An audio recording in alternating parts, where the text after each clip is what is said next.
immediately after splashdown, we'll call for the flight control team here in Houston to assess integrity systems, make sure no toxic gases are leaking from the spacecraft.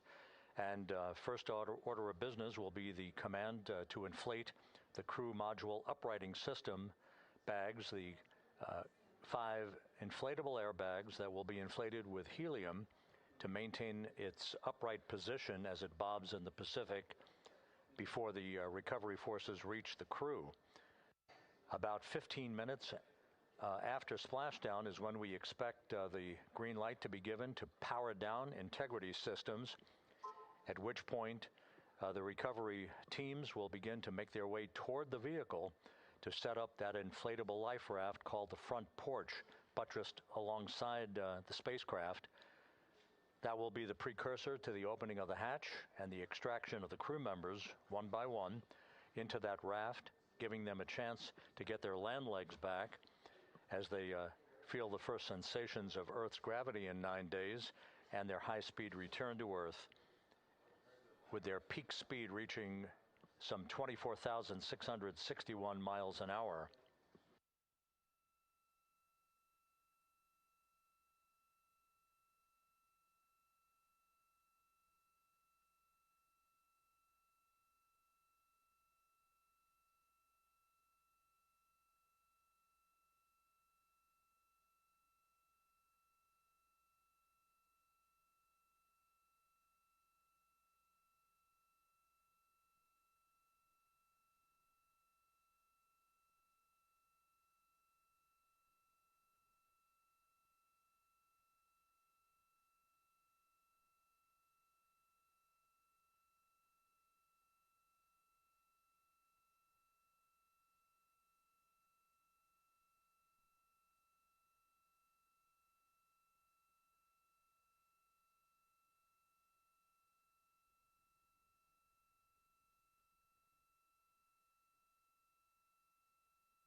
Houston, Christina's got an amazing view of home planet out the side hatch window, and it's lighting up the cabin, and it's just a great blue hue to it. It's beautiful.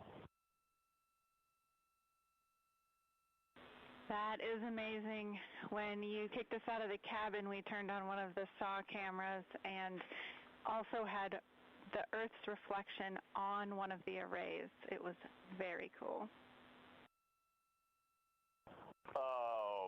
is amazing.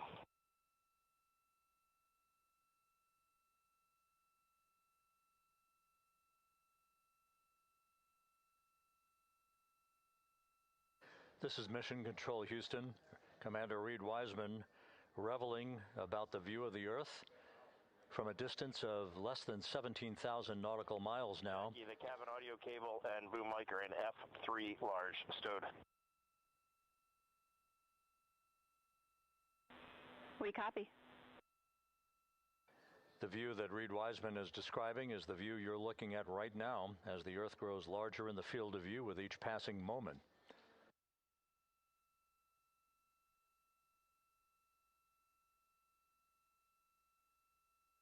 We're about 29 minutes away from the start of the NASA Plus coverage, joining our 24/7 YouTube coverage as a simulcast for the remainder of the evening through the time the crew is on the deck of the USS Mertha and in medical bay. So we'll be looking forward to additional reports and other video coverage from the deck of the USS John Mertha and other assets in the splashdown zone as we continue toward splashdown and the return of Integrity's astronauts just 2 hours and 5 minutes from now.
Couple of minor updates, just tweaks by a second or so for some of the key activities that will be coming up. Flight Dynamics providing us with some updated information. The start of the blackout period, just a 1 second change. It's going to be estimated now at 6:53 and 54 seconds p.m. Central Time. The duration remains 6 minutes. That blackout will end at 6:59 and 55 seconds p.m. all Central Time. We expect to begin entering the Earth's atmosphere at an altitude of 400,000 feet at 6:53 and 30 seconds p.m.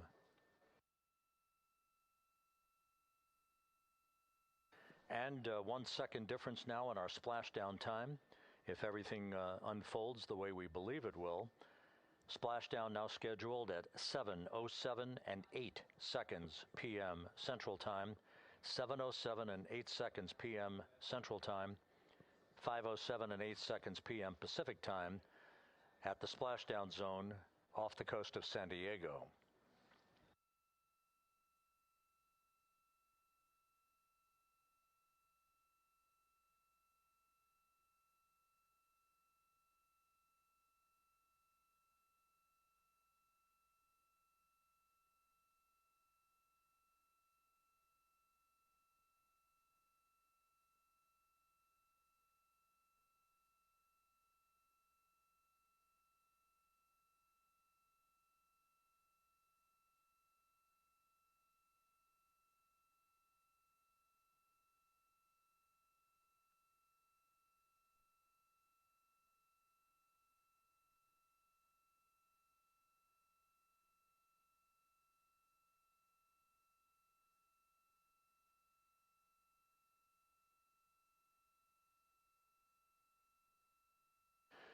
And one other update, the latest weather forecast from the Spaceflight Meteorology Group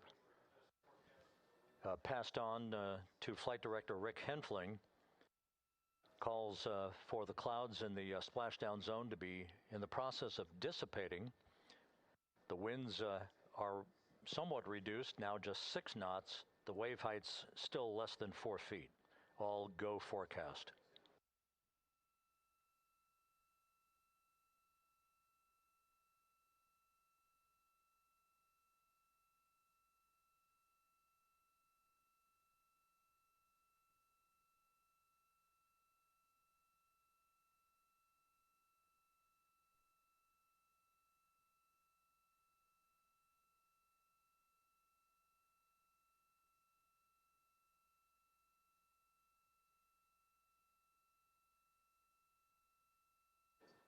So once again, the stage is set as Integrity continues its inexorable march toward a splashdown in the Pacific 2 hours from now. 16,000 nautical miles away from the Earth. We are just 1 hour and 26 minutes away from crew module, service module separation, followed by a raise burn to tilt the aft end of the vehicle up ever so slightly and improve its angle of attack into the Earth's atmosphere as a mitigating action to reduce heat loads on the heat shield of the vehicle. This is all pre-planned, pre-flight. There's no differentiation between what we had designed this mission to do. We are expecting to reach the first traces of Earth's atmosphere at entry interface and 400,000 feet above the planet 1 hour and 45 minutes from now.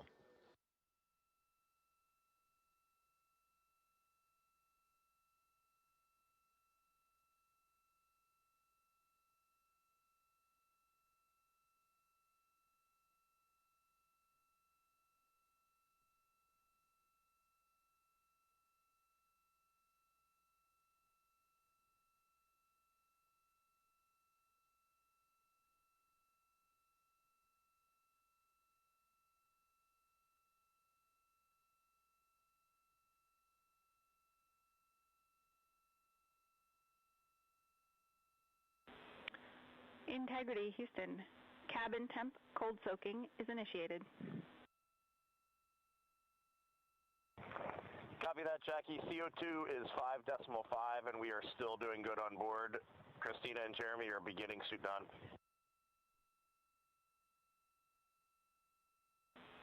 Houston copies all.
Integrity Houston for entry checklist. Go ahead, Jackie. Reed, with this time to EI, we expect you're about to be stepping into steps 9 and 10 in the entry checklist. In step 10 for the SIP switch config, there are no deltas. No deltas to step 10. Copy all.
This is Mission Control Houston. Once again, a great view of the planet Earth from Integrity from one of the solar array wing cameras. Now just 14,000 nautical miles from splashdown. Splashdown schedule for 7:07 and 8 seconds p.m. Central Time, 5:07 and 8 seconds p.m. Pacific Time. At a point to the southwest of San Diego in the Pacific Ocean, where the USS John Murtha is on station and where recovery team assets are being deployed to the predicted splashdown site to complete the mission of Integrity's astronauts and their lunar flyby.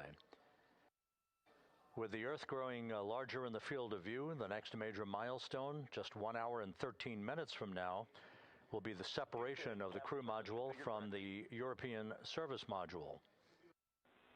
Houston copies. The separation of the crew module will set the stage just 3.5 minutes later. One question. Go ahead. When I was looking at the BFS SM SEP, it was the exact same time as our predicted SM SEP. Can you just confirm we don't need that to be a touch later?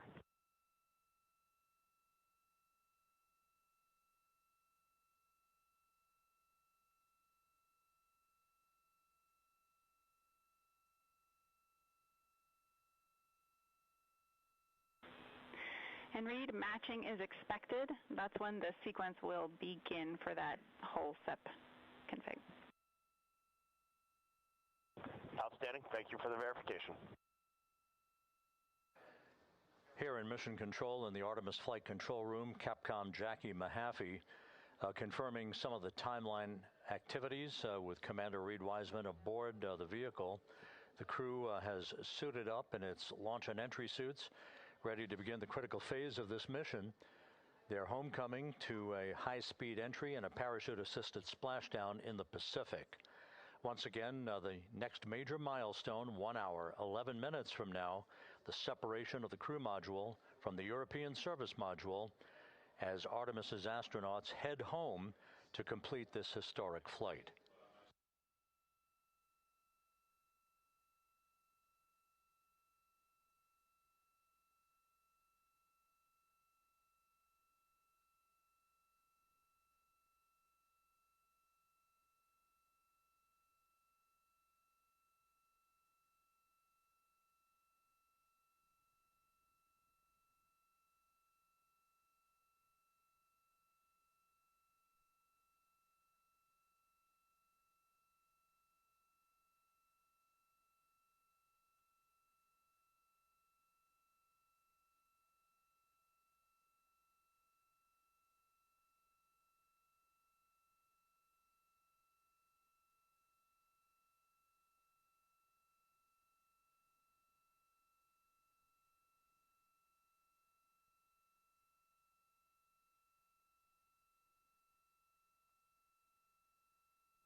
Artemis II mission is a test mission of the Orion space capsule. Artemis II will be the first time we put humans on this rocket. We're going back to the moon because it's the next step in our journey to Mars. We were always going to the moon. Pushing ourselves to explore is just core to who we are. That's a part of being a human. And liftoff. We shall return. Continuing to test out every bit of Orion. Coming back to Earth, 7 miles a second. When humanity sets big goals, we can bring together genius from around the world. You have the best people on planet Earth putting this vehicle together. That's what's up. To innovate for the benefit of humanity and to inspire the world through discovery. And here we go.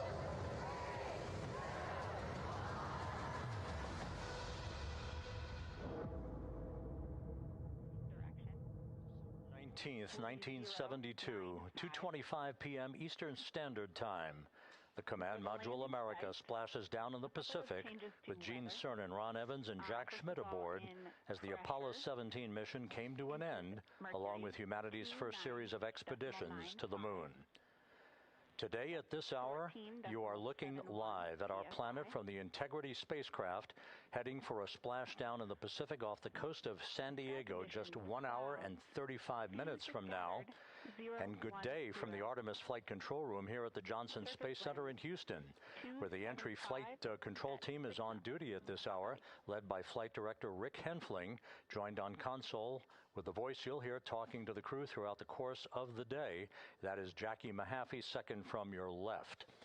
Everything has gone extremely well as we are closing in on the return of Artemis's astronauts from their flight around the moon and historic lunar flyby that will culminate with that splashdown in the Pacific off the coast of San Diego just 1 hour and 35 minutes from now. And with that, it's a good entry pad, and we can continue in the procedure. Integrity. You're looking at a live view inside Integrity. Reed Wiseman on the left doing a fist bump with pilot Victor Glover on the right, and down in the middeck area just below their feet, suited up in their launch and entry suits, are mission specialists Christina Cook and Jeremy Hansen of the Canadian Space Agency. A number of milestones yet to unfold before splashdown just over an hour and a half from now. Earlier today, the crew woke up at about 10:35 a.m. Central Time. They completed the final major maneuver of the flight, that being the return trajectory correction 3 burn. It was an 8-second burn that fine-tuned its trajectory to enter a corridor over the Pacific Ocean a short time from now. That will be the point of entry interface, where the crew will reach the first traces of Earth's atmosphere at an altitude of 400,000 feet. The crew moved into its entry checklist just after 4 p.m. Central Time, suited up in those launch and entry suits, conducted leak checks, and now are in the final stages of their entry checklist. Instruction 115 of entry checklist. SM separation ATP is go. Houston copies. The next major milestone on the route home. Fully zipped, and they're working on EBS and then seating up. We copy. Thanks for the status. Jackie Mahaffey talking to Reed Wiseman aboard Integrity. The spacecraft now about 12,000 nautical miles from the Earth's surface. The next major milestone on tap for the crew will be the handover of communications from the Deep Space Network to the Tracking and Data Relay Satellite System. The Deep Space Network came into play after the translunar injection burn back on April 2nd that propelled Integrity toward its lunar flyby. We'll be back on the TDRS network here in about 41 minutes. Following that, the next activity will be the pyrotechnic separation of the crew module from the European service module. That is scheduled at 6:33 p.m. Central Time, followed 4 minutes later by one final critical maneuver. That will be a 19-second burn of Integrity's thrusters in what is called the crew module raise burn. Now, what that does is it basically acts If you were sitting in a reclining chair, you'd basically tilt yourself back. It raises the aft end of Integrity ever so slightly, and that is the final opportunity for us to fine-tune the angle of attack of Integrity through the area of peak heating at entry interface that will come a bit later on, about an hour and 18 minutes from now. So after the raise burn, we will be in the final orientation that will minimize any peak heating on the heat shield of Integrity and prior to the time the crew enters the Earth's atmosphere at an altitude of 400,000 feet. Entry interface. This is the critical time where the crew will reach the first traces of Earth's atmosphere at an altitude of 400,000 feet, traveling 34,882 feet per second. Just 24 seconds after entering the Earth's atmosphere, we will experience a communications blackout expected to last 6 minutes in duration. This is planned, and it is caused by the interaction of the velocity of Integrity with the friction of Earth's atmosphere. There will be a buildup of plasma around the vehicle, and that ionization will prevent any communications with the crew and any receipt of data by flight controllers here in Mission Control. That blackout is scheduled to begin at 6:53 and 54 seconds p.m. Central Time. Again, a 6-minute blackout that will end, if all goes as planned, at 6:59 and 55 seconds p.m. Central Time. At that point, we expect to regain communications with the crew and a reacquisition of data through the Tracking and Data Relay satellite system. We will have a series of roll maneuvers. These are computer commanded that will roll the vehicle slightly to the left, then back to the right. That will bleed off excess energy as we begin our peak period of velocity. We expect to reach a maximum velocity of 24,661.21 miles per hour, equivalent to about Mach 33 times the speed of sound, shortly after we enter that blackout period. Once we exit the blackout period, of course, we're in the denser regions of the Earth's atmosphere, and then we get set up for the parachute deployment sequence. First, the deployment of 3 forward bay cover chutes that will pull essentially the top forward bay cover off the very top of the Integrity vehicle. That will be followed by the deployment of drogue chutes, and then the final deployment of a series of 3 main parachutes at 7:04 and 44 seconds p.m. Central Time. From that point on, it is about 3 minutes or so until splashdown. Splashdown scheduled at 7:07 and 8 seconds p.m. Central Time at a gentle speed of 19 miles an hour. So just to give you some perspective, at the time that we enter the Earth's atmosphere, we're traveling somewhere around Mach 32. We will splash down at a speed of about 19 miles an hour. The G-forces that will build on the crew members inside Integrity will build to about 3.9 Gs. That is what is expected and what they have trained for and what the spacecraft is designed to support.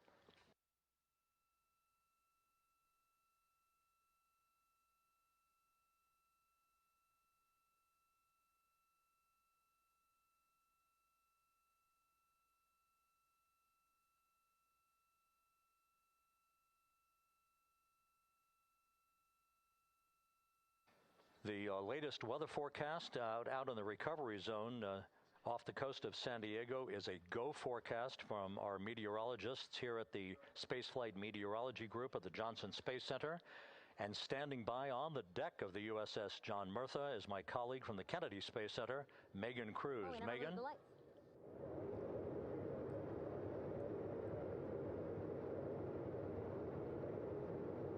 Hey there, Rob. Yeah, welcome to the bow of the USS John Murtha. This is where we will report out live updates from the ship as NASA and the U.S. military work to recover our Artemis II astronauts in just about an hour and a half. How exciting. Now, right now, as you can see, we are out in the Pacific Ocean. We are just west of San Diego. We're actually staged about 6.5 miles away from where we expect Orion to splash down. And then we will incrementally move closer. So at the time of splashdown, we'll be about 5 miles away, and then we will move move to 3.2 miles away. At that point, we'll pause, make sure that all the debris that might be coming down with Orion, because basically some parts of like the parachute system, they're jettisoned off Orion during descent. So we'll just want to make sure that those all land in the water and that we are safe to move even closer. So we will make sure that we can move a little closer, and at that point we will move to a mile away from Orion. And at that point the ship will circle the capsule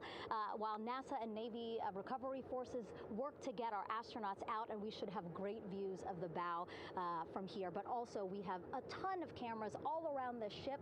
For example, we actually have some cameras right to the left of me here on the bow. These are very strong, stabilized cameras. We can really get up close to make sure that we are sharing all the images we have available to you. We also will have some views from above. We actually have 5 planes providing live views of splashdown today. In fact, some of those aerial assets just took off from San Diego minutes ago. And then actually here on the flight deck, you see 4 helicopters, the 2 in the back. Those will take off in about 30 minutes from now, also with live cameras. So again, lots and lots of imagery that we hope to share with you today. And then those 2 helos in the front, those 2 will pluck the crew out of the water and fly them back to our ship. Now, the combined team here on the ship, more than 550 people, left San Diego 4 days ago, and since then I've watched different teams train every day, rehearse, final preps to make sure that they're ready for today. So to give us more of an update about how recovery is going on right now, why don't we turn over to Paul here, Paul Serpinski. He is the Assistant Artemis Recovery Director. Great to have you here, Paul. Great to be here, thanks. Absolutely. So you just left the landing forces operations center here on the ship. How are we looking for recovery? Right now, it's looking great.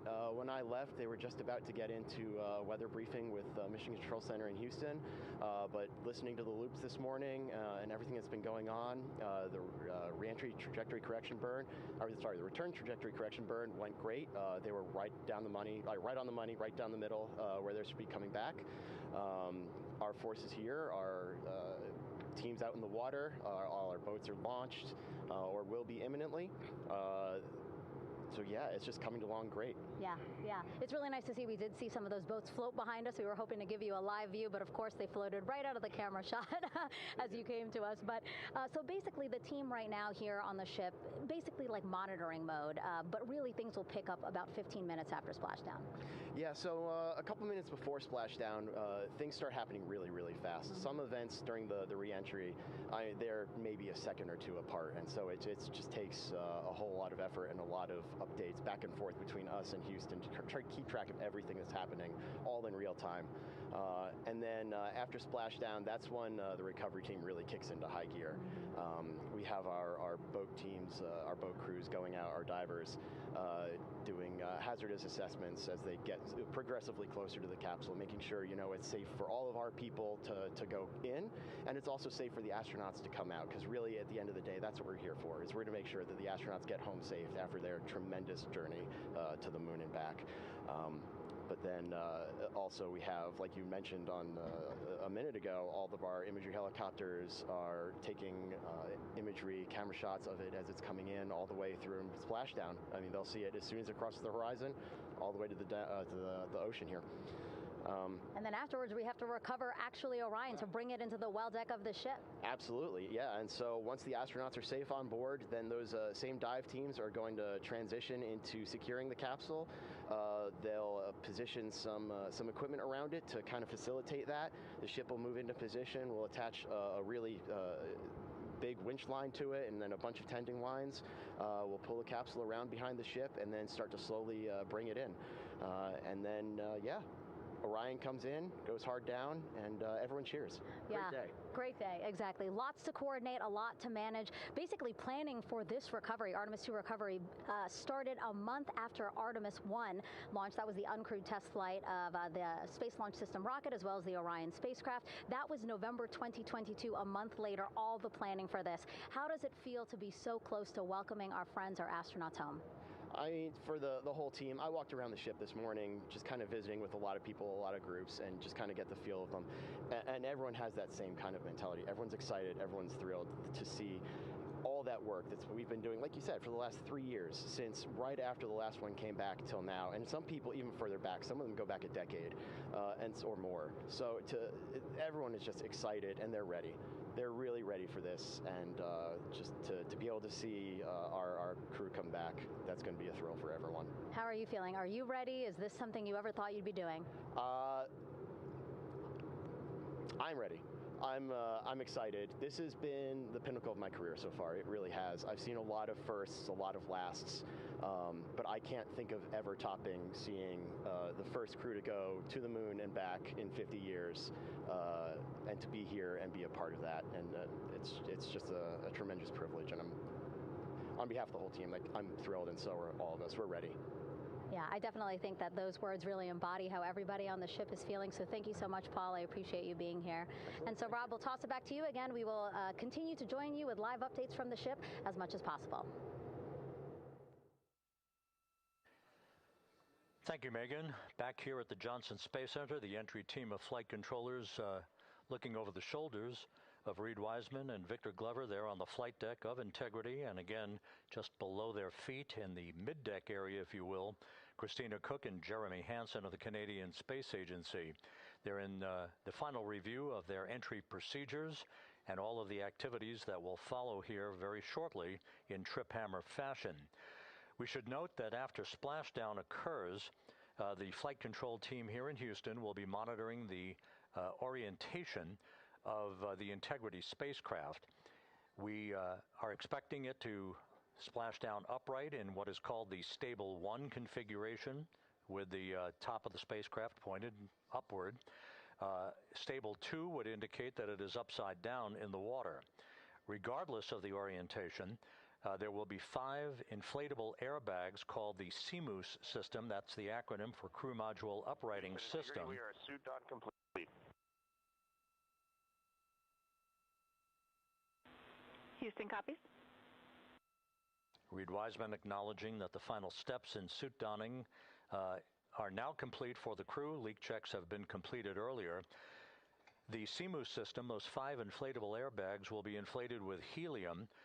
Those airbags will ensure that the vehicle remains upright. While that activity is going on, the flight control team here will be checking the systems on Integrity, also making sure that there's no leakage of toxic gas from the spacecraft. It should take about 15 minutes from splashdown to the power down of all of the systems on Integrity.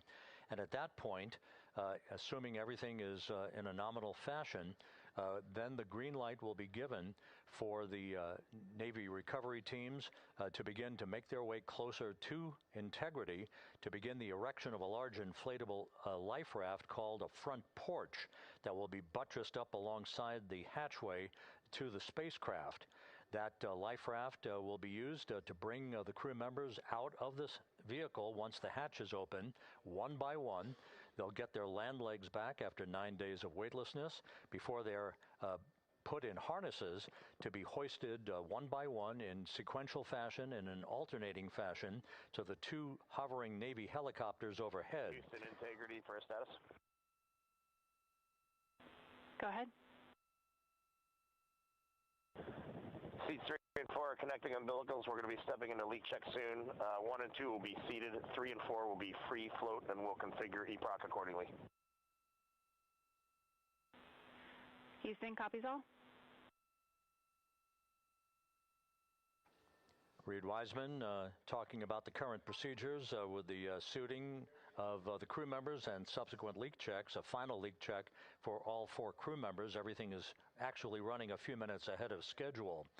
So once the life raft is inflated next to the Integrity spacecraft and the recovery teams have arrived alongside of the vehicle, the hatch will be open and the crew members will be brought outside into that front porch, as it is called, one by one. They then will be hoisted into the hovering helos overhead, and those helos then will turn around once the 4 crew members are on board, 2 for each helicopter, and will head back to the ship. That should be about a 10 to 15 minute transit, Once the helicopters land on the deck of the USS John Murtha, the crew members will be exiting those helicopters and brought into medical bay on the deck on the ship itself for comprehensive medical exams.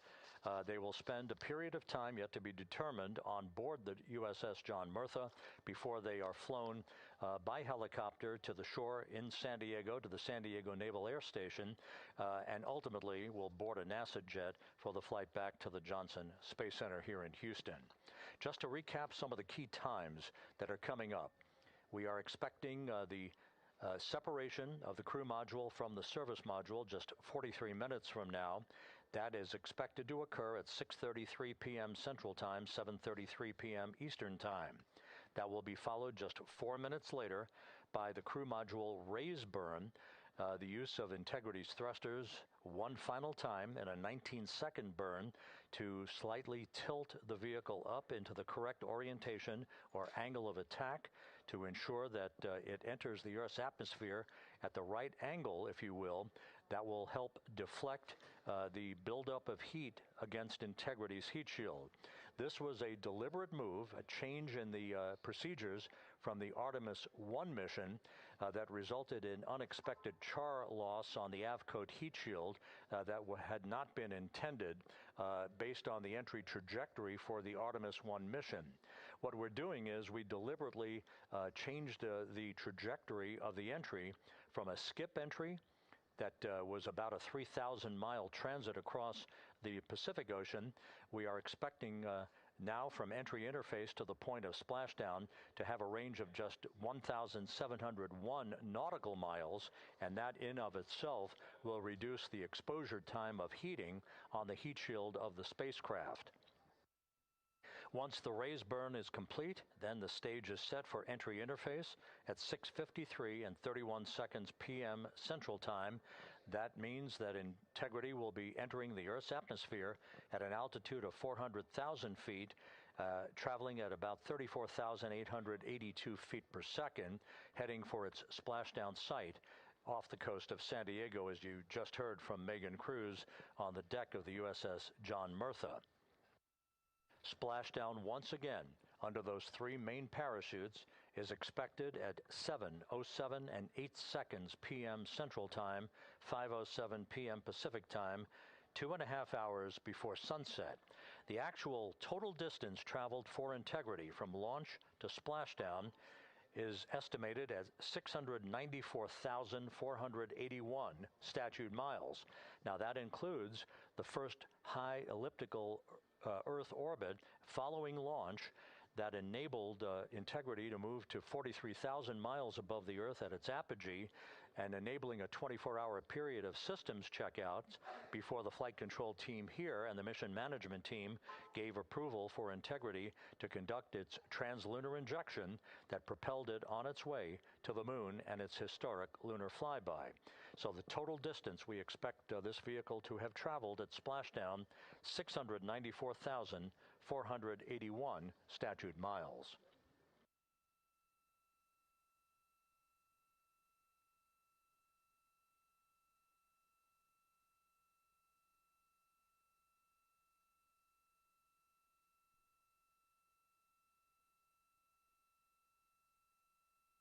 With everything proceeding on track and on time aboard Integrity, the vehicle system is in excellent shape as the Earth grows larger in the field of view. Let's go back to the USS John Murtha and Megan Cruz, who is standing by.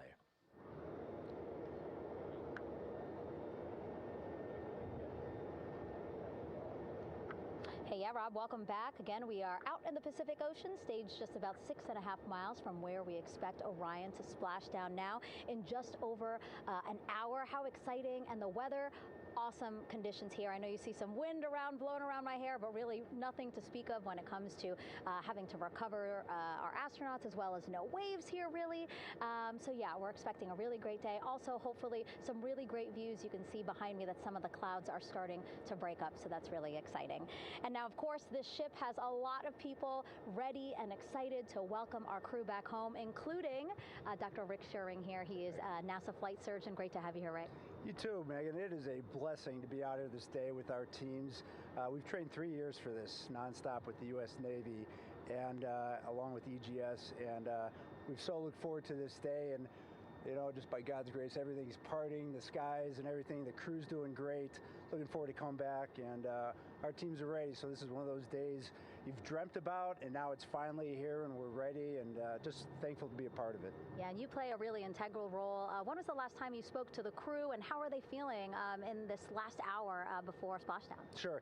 Yeah, so the crew woke up. When they splashed down, they will have woken up about 8.5 hours ago. Me and my fellow crew surgeons, Doctors Chris Haas and Rafi Kumjian from the Canadian Space Agency, spoke with them about 6.5 hours ago, just to double check on how they were doing, if there's any medical issues, you know, how they slept, and then kind of go over their landing day protocol for their medications, for what we call a fluid load, to try to replace some of the fluid and electrolytes that they've lost with just a normal space adaptation. Once they got to space, they kind of have to replace some of that fluid to help them with the whole landing kind of readaptation to 1G, which they haven't done for the last 10 days. And then just kind of let them know how things are going to play out, you know, out with the open water teams all the way until we finally get to the med deck. So they were very pumped up, very hurried though. They had a lot of cabin configuration, a lot of things to get ready. So they're excited, but also very focused on the job that they had to do. So like again, we've trained a long time for this, and we're ready. And you said some medications. I mean, those are kind of just to mitigate the effects of, obviously, their more than 695,000 mile journey back to Earth. It's just like anti-nausea medication, right? Yeah, exactly, Megan. The you know, astronauts are very healthy, fortunately, and even when they come back in reentry, you know, the human system is very kind of dynamic. It has to readapt very quickly, and one of the most common responses they get is just some stomach awareness, to some nausea, even to some vomiting. And you know, with our crews that land out in Karagana, the Soyuz crews or our SpaceX crews, you know, they all kind of experience the same thing. This will be the first time we're landing in water since December 1972, and I worked with all the Apollo astronauts years ago, and they all told me that, you know, landing in the water, especially in the Pacific, can be very provocative. So we take steps to give them medicines to really mitigate some of that nausea, vomiting, help them feel a little bit better, and also sometimes just use a little anti-inflammatory medicine just to help with coming back to 1 Earth, or 1G. The effects of microgravity, especially as you age and you have a little arthritis, you feel great in microgravity, and everyone kind of curses coming back to the ground, like, oh, dang, 1G, but so that helps a little bit. But for the most part, the main thing is just replacing that fluid and then trying to help them with that transition back to 1G, and then we're ready to go. Yeah, and their health is assessed almost immediately after they splash down. Yeah, so we have Dr. Jesse Wang, and we have our independent duty corpsmen, who are the Navy version of paramedics, extremely highly trained, highly experienced Navy medics and divers, who will go out there, open the capsule about 25, 28 minutes after splashdown and do the first initial assessment. So Jesse and his team will go out there and look at each crew, kind of do their assessments, get vital signs, report back to Drs. Haas and Kumji and I back in the med bay, let them know how they're doing, and then you know, if they've got the normal kind of space adaptation kind of things, we expect that. They're good to go on that. If anything, you know, didn't go the way we want, they're all prepared for that as well. And Jesse and his team, I mean, you know, this is their full-time job, taking care of, you know, sailors and folks who might be injured. We don't expect any injuries, but coming back, you know, going 25,000 miles an hour down to, you know, 20, you know, miles an hour is still a dynamic process. I've heard it described as, you know, kind of like a car crash. And then the crew will be ready to go, and Jesse and his team will make that transition to get them out to the front porch, do assessments on them again, call it to our med bay, and then once we have that and they're all good to go and the crew's feeling okay, we'll hoist them up in the helos. It's about a 3-minute flight back to the flight deck, and that's where me and the astronaut chief, Scott Tingle, will actually meet them. I'll get eyes on them, make sure they're all good, just take very slow transitions. And then one by one, we'll either get them out with the SMTs, the SAR med techs, under each arm, just, you know, kind of just walk them very slowly to med bay, which actually helps them acclimate back to 1G. Or if they really don't have their sea legs back yet, Then we might put them in what we call a stair chair, which will be right behind them, and then just very slowly kind of get them back into med bay to start our full assessments for the team. Yeah, so a really great team here to support them as soon as they get back, and also all throughout the mission, of course. You talked a little bit about this, but obviously, you know, we have seen astronauts return from the International Space Station for over 25 years, so we kind of know that that journey, how it affects the body. But yes, we're talking about humans returning from the moon for the first time since 1972. How is this different from your perspective? So it's different in one very significant respect. With on Apollo, for exercise, they had something called the Apollo Exergenia, which was basically just a little canister with some ropes, and they would have some resistance and kind of do that. And the Apollo astronauts really liked that. They liked the ability to exercise, because you decondition from a musculoskeletal standpoint, you lose your strength and your stamina very quickly. We had something called the Orion flywheel, which was able to impart much greater loads in terms of resistance, so they're able to do squats, deadlifts, different things, not dissimilar to what the ISS astronauts do, but with a lot less room to do it. Mm-hmm. And they also did rowing activities for cardiovascular health, and the crews loved it.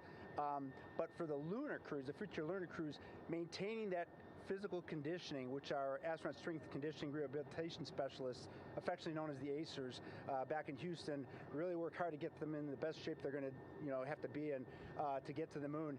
That device hopefully will maintain that. And Apollo only had about a 4.3-day journey to the moon. Our astronauts are going to have about a 10 to 14-day journey. Right. So maintaining that physical fitness, that strength and stamina is going to be crucial for the success of being able to do those very physically demanding lunar EVAs. Right. So we're very excited about what the astronauts have said about the device and what they have to say about the role exercise plays, going to the moon. And also the mental benefit. Sure.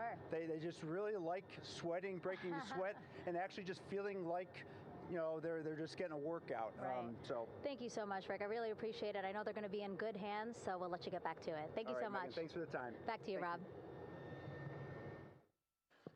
Okay, Megan, back here in Mission Control in Houston, everything is moving along in order. This view of Reed Wiseman on the left, Victor Glover on the right. We have good suit leak checks. Everything aboard Integrity is in excellent shape. The vehicle, with the Earth growing larger and larger in the field of view, we're now just about 8,200 nautical miles away from Earth and closing in for a splashdown just 1 hour and 5 minutes from now.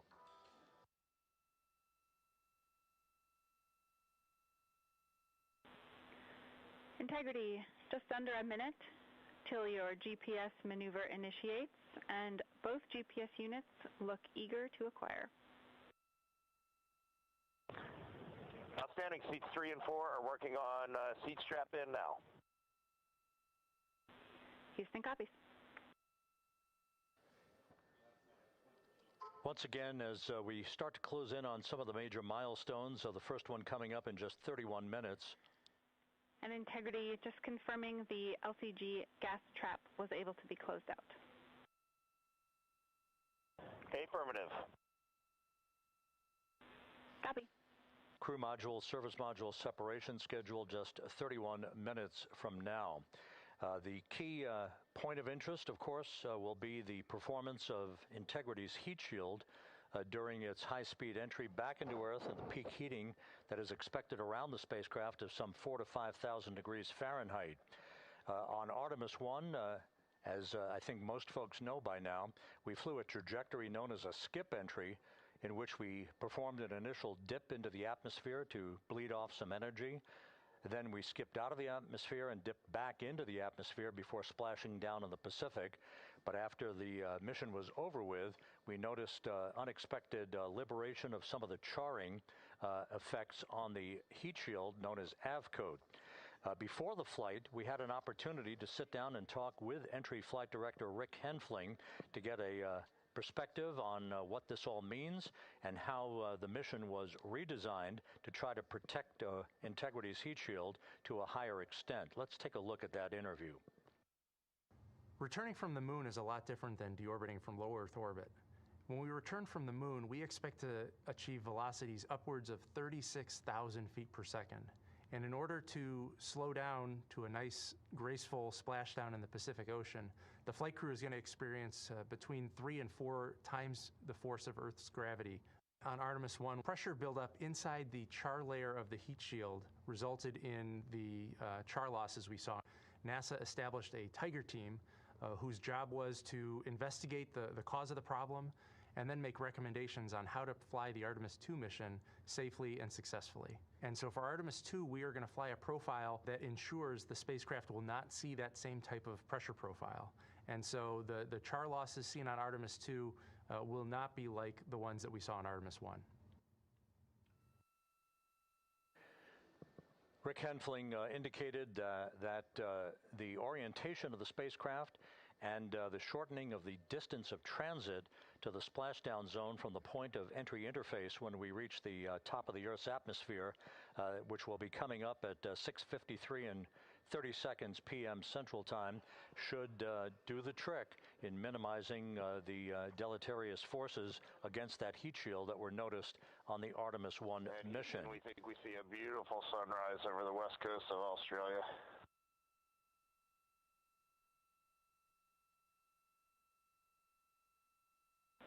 We copy.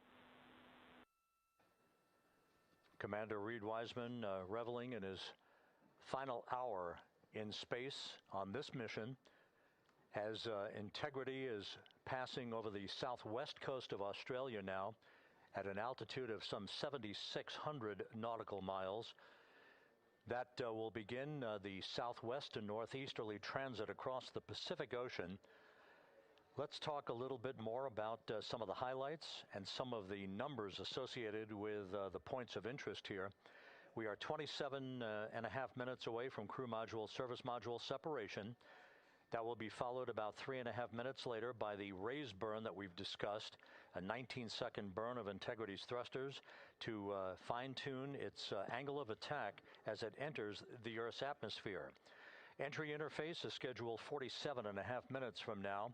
That's the point at which we will reach the top of the Earth's atmosphere, traveling about 34,882 feet per second at an altitude of 400,000 feet. Just 24 seconds after entry interface, we will begin a blackout period of 6 minutes in duration at 6:53 and 54 seconds p.m. Central Time. Now, right about 10 seconds after the blackout period begins, we are expected to reach peak speed, which would be 24,661 miles an hour. That'll be about 103 miles an hour short of the velocity record set by the Apollo 10 astronauts, Tom Stafford, Gene Cernan, and John Young, when they returned from the moon on the Apollo 10 mission in 1969. That blackout period is expected to last 6 minutes in duration. At 6:54 and 52 seconds p.m. Central Time, we'll reach our peak heating period of about 4,000 to 5,000 degrees while we're in a communications blackout from Integrity and its astronauts.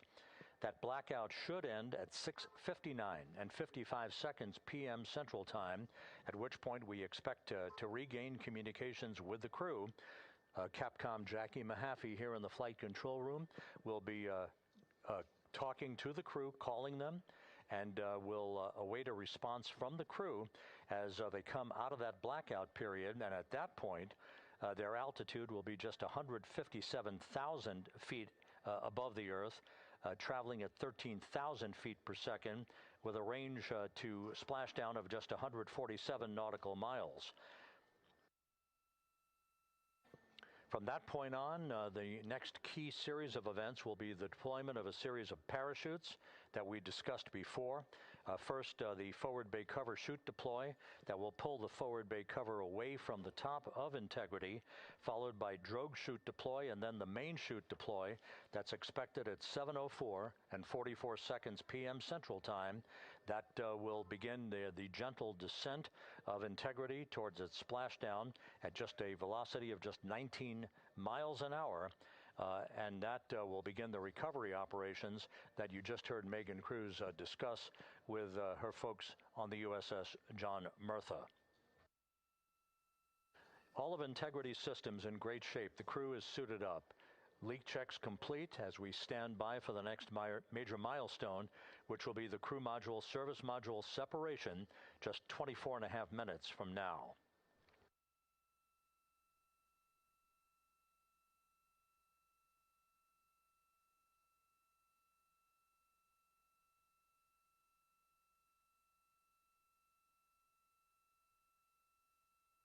All of the activities from the start of entry interface to the point of splashdown will be quite rapid fire. Just 13 and a half minutes from the point at which we begin descent into the Earth's atmosphere till splashdown. And just to show you, as Rick Shearing, the flight surgeon, alluded to in his interview with Megan Cruz, all of this happens to decelerate the vehicle from traveling around Mach 33 to just 19 miles an hour at splashdown. All of that happening in just 13 and a half minutes. But the vehicle and the parachutes are all designed to support all of that, so we'll be standing by to report all that to you in sequential fashion as these milestones are ticked off and as we hear from the crew during its entry back into the Earth's atmosphere and ultimately when they emerge from the blackout period, and at that point we'll be just minutes away from splashdown.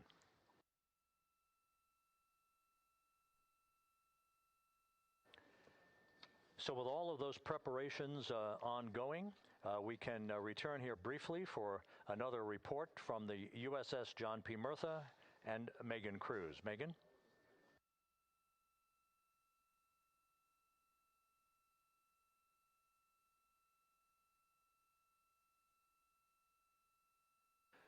And we'll regain that communication with the USS John P. Murtha just momentarily.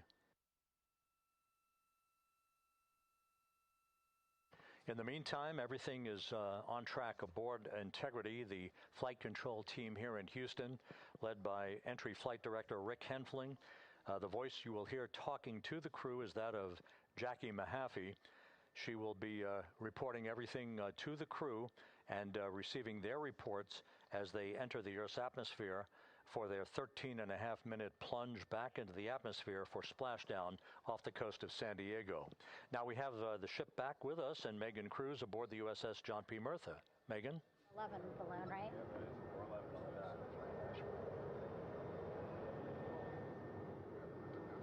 Hey, Rob, yeah, the excitement is really building here on the ship. I'm watching right now one of the weather balloons being lofted up from the ship. Again, weather balloons, very important for us to make sure that we are tracking the right kind of weather and also the data that's needed for what's called our Sasquatch team. Again, it's a team out of NASA that basically makes sure that the debris that comes off of Orion, again, some of those pieces of the parachute system, make sure that they don't fall on us here in the sea, and also our aerial assets, our folks in helicopters. So watching that float away right now. But with me right now is Captain Eric Kenny. He's the commanding officer of the John P. Murtha naval ship. Thank you so much for being here. There are so many moving parts that you have to keep an eye on. That's absolutely right, yeah. But first of all, on behalf of the crew of USS John P. Murtha, Megan, thanks for having me on today. Happy to tell you what we're doing and excited to get the interview started. Yeah, absolutely. Why don't we actually take a look at the flight deck here? We'll start there. Basically, we also, while watching this weather balloon float away, we noticed all 4 helicopters leave the flight deck. We now have an empty flight deck. We had 2 imagery helos as well as the 2 crew helicopters that will go recover the crew. This is just one of the many things that, again, our ship of 550 people, it's something that you oversee as commanding officer. Yeah, absolutely.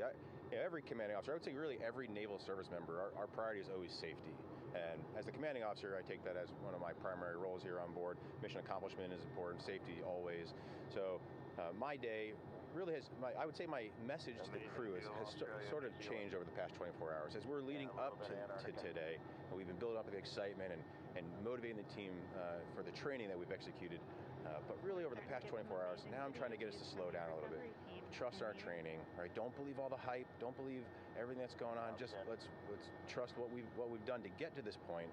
And if we do that, we'll be successful today. And also part of the big success is obviously the coordination between NASA and the U.S. military. How does it feel being able to support the human space program we have? Yeah, I mean, since 1959 with Mercury, Gemini, Apollo, the history between NASA and the Navy has been in lockstep. But like any other skill, if you don't practice it regularly, that skill atrophies. So we've had a few decades off from that. But, over the past 4 or 5 years, really with this ship over the past year, we've constantly trained and working for this moment right here. Building up the hype, but to get to this point today, to be able to trust in all the training we've done. we've working with NASA, the Air Force, the medical team, dive team. You want to talk about high-performance organizations coming together, working in unison? We are seeing that here on board the USS John P. Murtha, and I can't be more proud of all the work everyone's doing. Yeah, you had some great words this morning saying just that, again, that it's really nice to see everybody working together and so excited. I mean, you just became the commanding officer of this ship back in February. How does it personally feel for you to be a part of this historic moment today? Yeah, I mean, first and foremost, I'd say any opportunity to command any warship in the United States Navy is a tremendous honor, is a pinnacle of any naval officer's career. That being said, as my change of command was approaching, and I realized that Artemis was going to be in the window here, to say that I'm humbled and honored to be here is an understatement.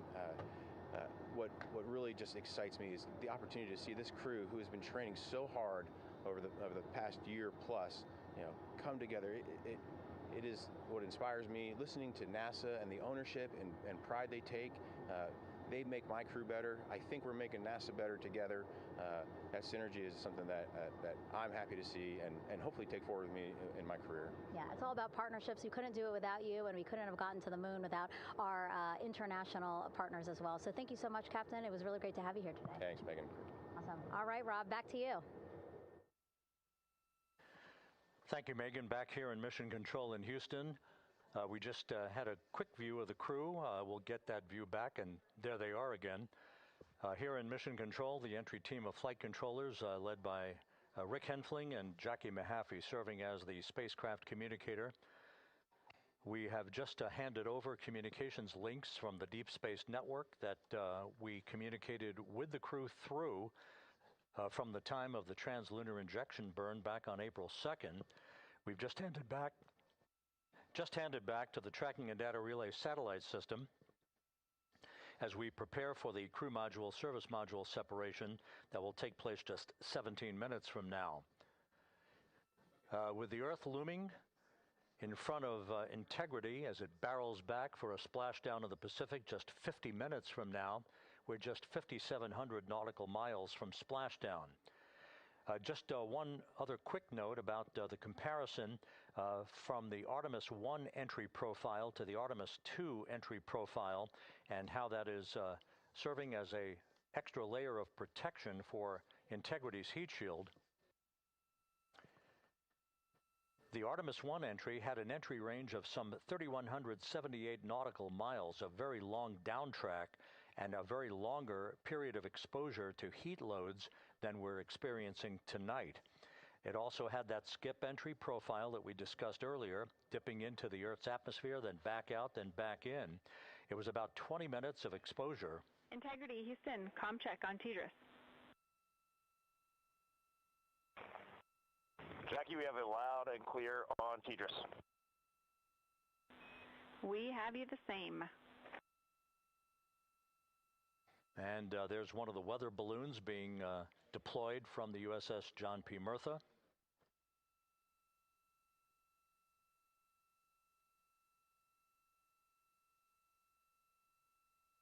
So the Artemis I entry had the vehicle. The update on GPS, we haven't seen it track in yet.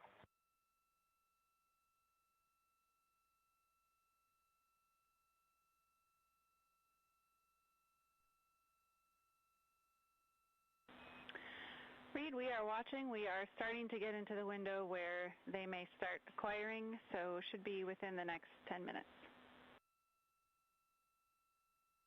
Okay, sounds good. We're holding at step 17 and getting ready for CM-RCS hot fire.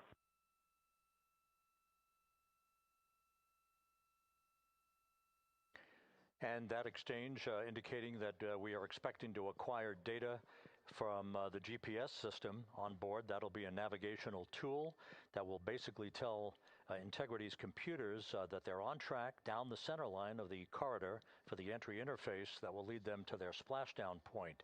Once again, the Artemis I entry exposed the heat shield for about 20 minutes of peak heating. For Artemis II, we're going to reach a downtrack distance of 1,701 nautical miles from the point of entry interface with just 14 minutes of duration.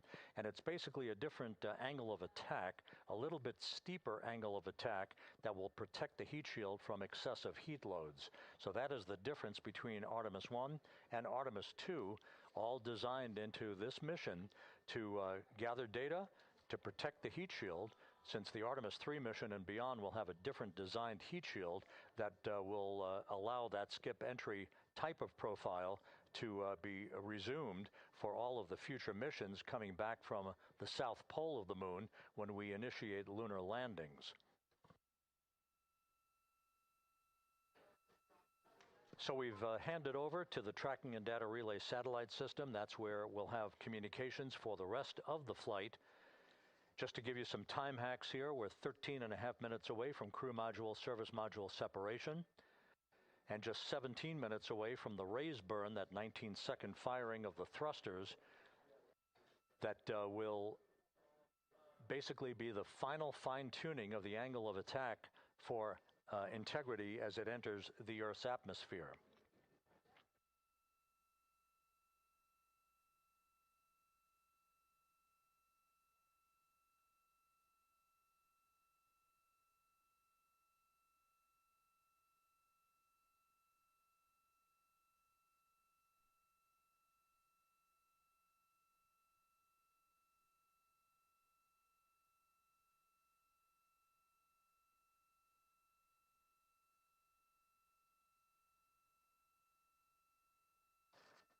And once again, a dueling box view of some of the assets that are involved in recovery operations today.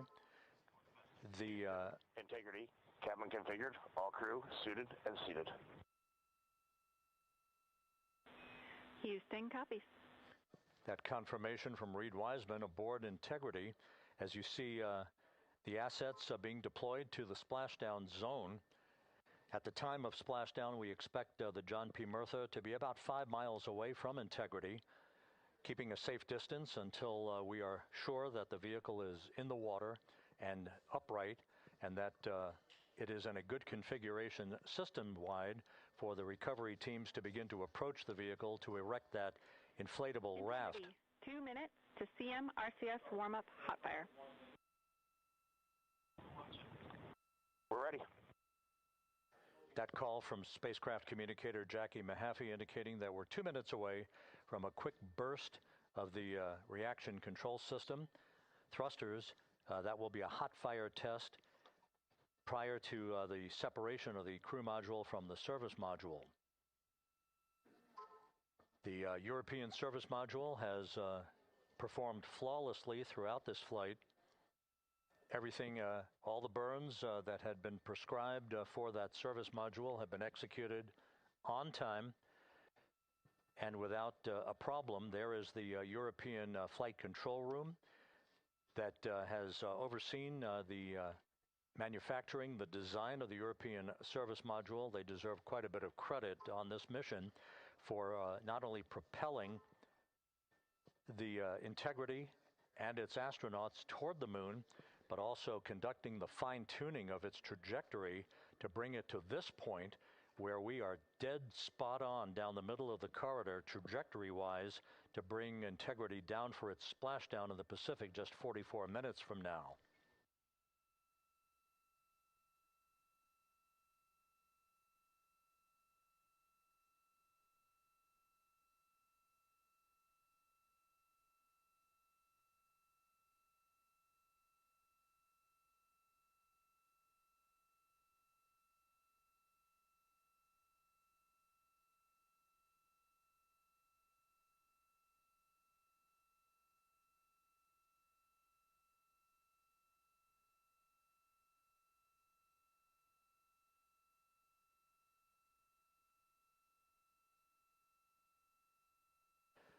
What you're looking at is a computer-generated visualization based on real-time telemetry from Integrity, currently traveling about 16,000 miles an hour.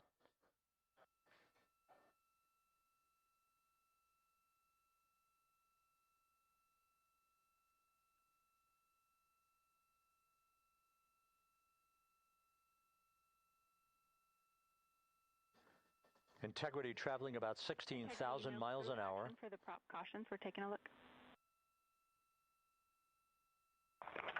Copy that.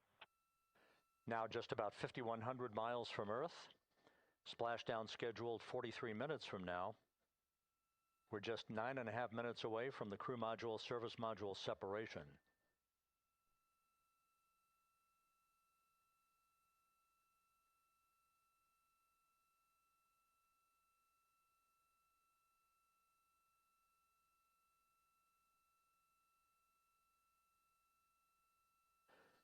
We are confirming.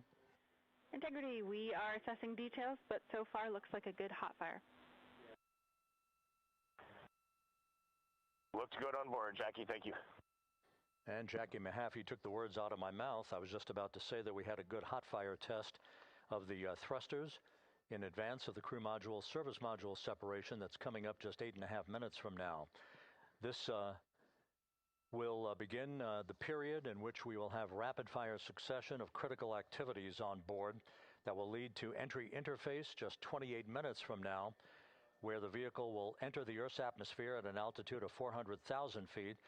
The time of entry interface, 6:53 and 30 seconds p.m. Central Time.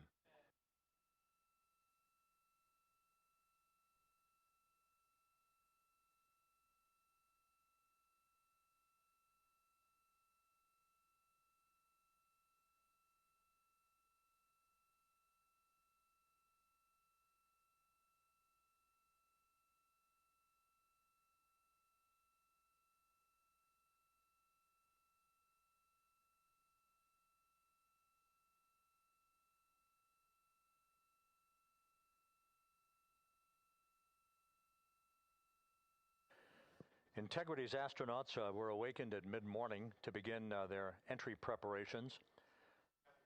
And propulsion officer now reports a good hot fire test in preparation for the crew module service module separation.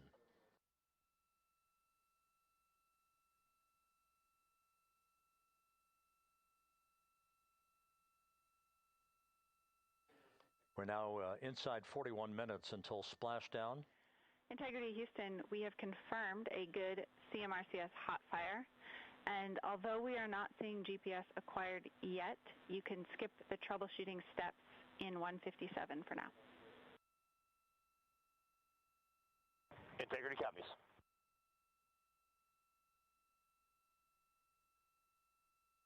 That GPS discussion indicating that we will be acquiring navigational data for Integrity through the Global Positioning System equipment on board. We just don't have it yet, but we will. All of Integrity's systems are in great shape to support its high-speed entry into the Earth's atmosphere. It, once again, will reach a peak speed of 24,661.21 miles an hour. Your call, GPS. We at least have GPS 1 looking good on board.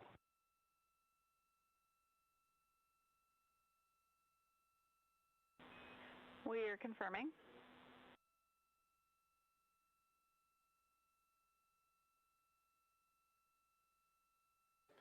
The Guidance, Navigation, and Control Officer here in Mission Control confirming that we have good lock on GPS data. We are on a communications link now through the Tracking and Data Relay satellite system. Now, following splashdown, we're going to lose that link and go to what's called a VLDR, a very low data rate communications link, so that we can talk to the crew inside Integrity as they are on the water. Integrity, confirm we do see good GPS.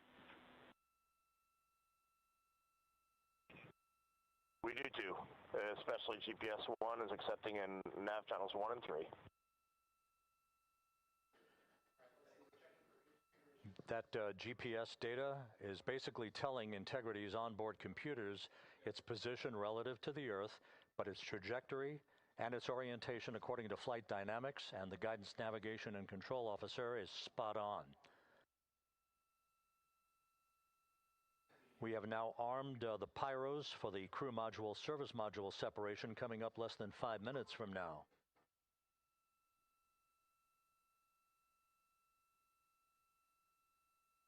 Once again, just 10 seconds after entry interface, we will see Integrity reaching its peak speed of 24,661.21 miles per hour. That will be just seconds before we begin a 6-minute blackout period. Integrity, Houston. Your vehicle is in a good config for CM-SM SEP and go for CM raise. Houston, we see the same on board and copy go for CM raise.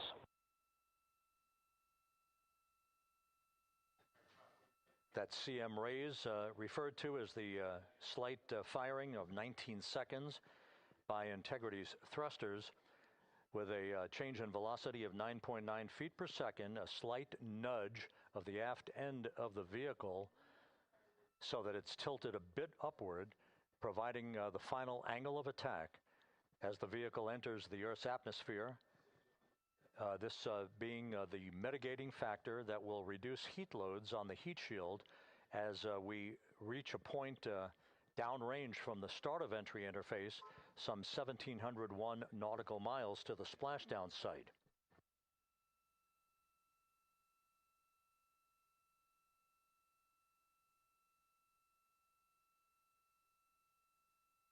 Integrity systems in excellent shape. We are currently 3,300 nautical miles left in this mission. Splashdown scheduled 36 minutes, 39 seconds from now.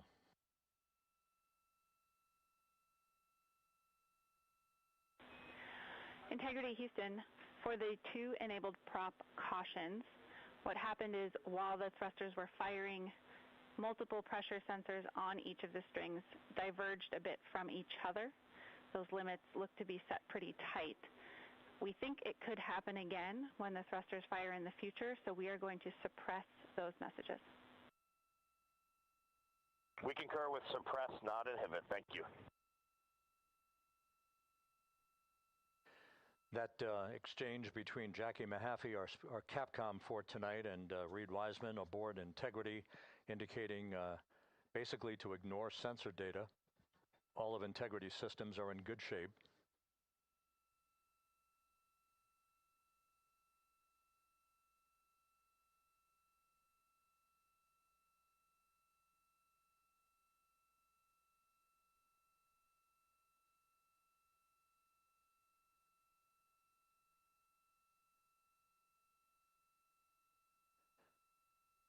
Now, coming up on about 90 seconds till the crew module, service module separation.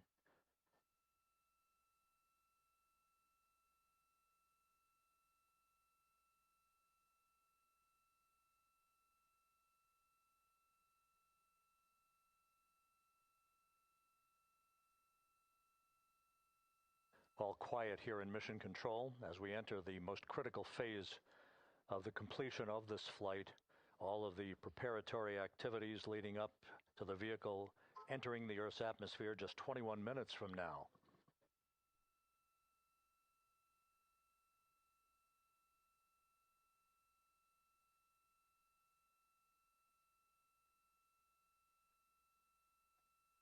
Coming up on 1 minute.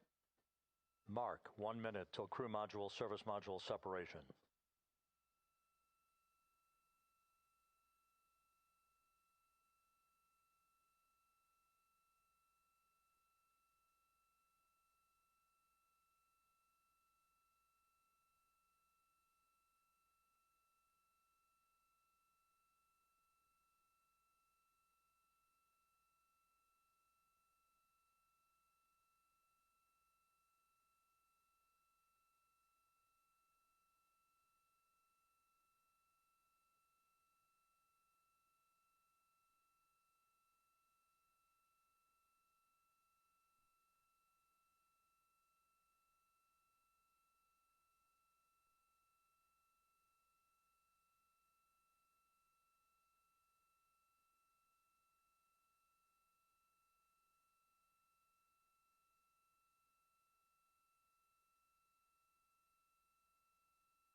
And we have confirmation of crew module, service module separation, and a great view, albeit momentarily.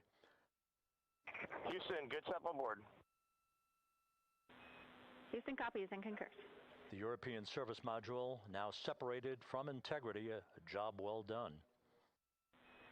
Integrity, no action for the 4 CDH cautions. Those are SM related, not applicable.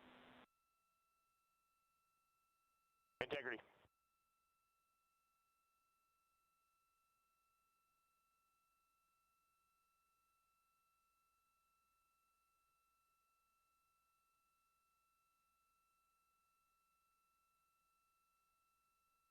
So, with Integrity now flying free on its own for the remaining 32 minutes of this mission, next up, the raise burn, a 19-second firing of Integrity's thrusters. GPS 2.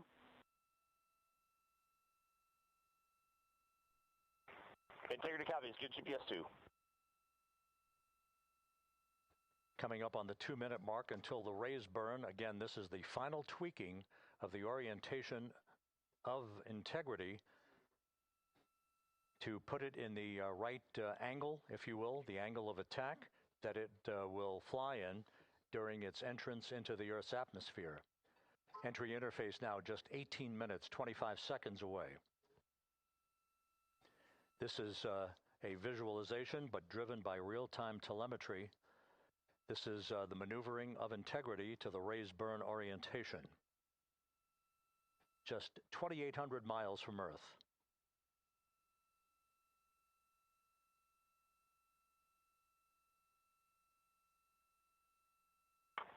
Houston, we got a great view of the European service module out the window with the sun hitting the side and the solar rays and the NASA worm right there. It's a beautiful looking machine. Roger.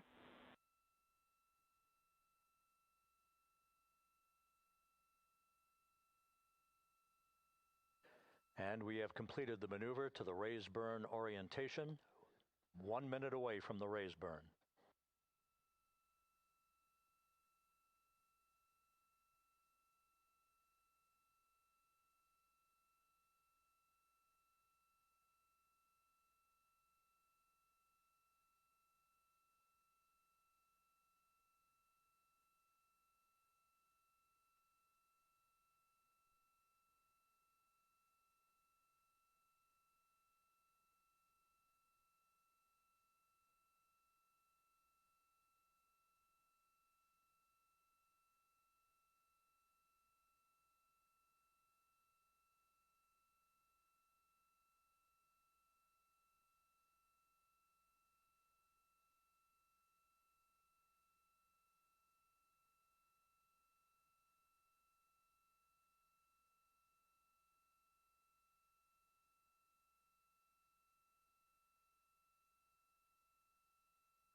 And the crew module raise burn is underway, a 19-second firing of the thrusters, and we have a completion of the burn.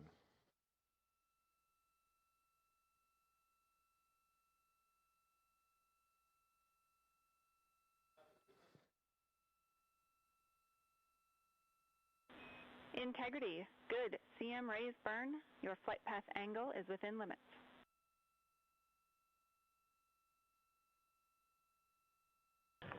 Integrity copies. Looks good on board, Jackie. So the final maneuver is now complete.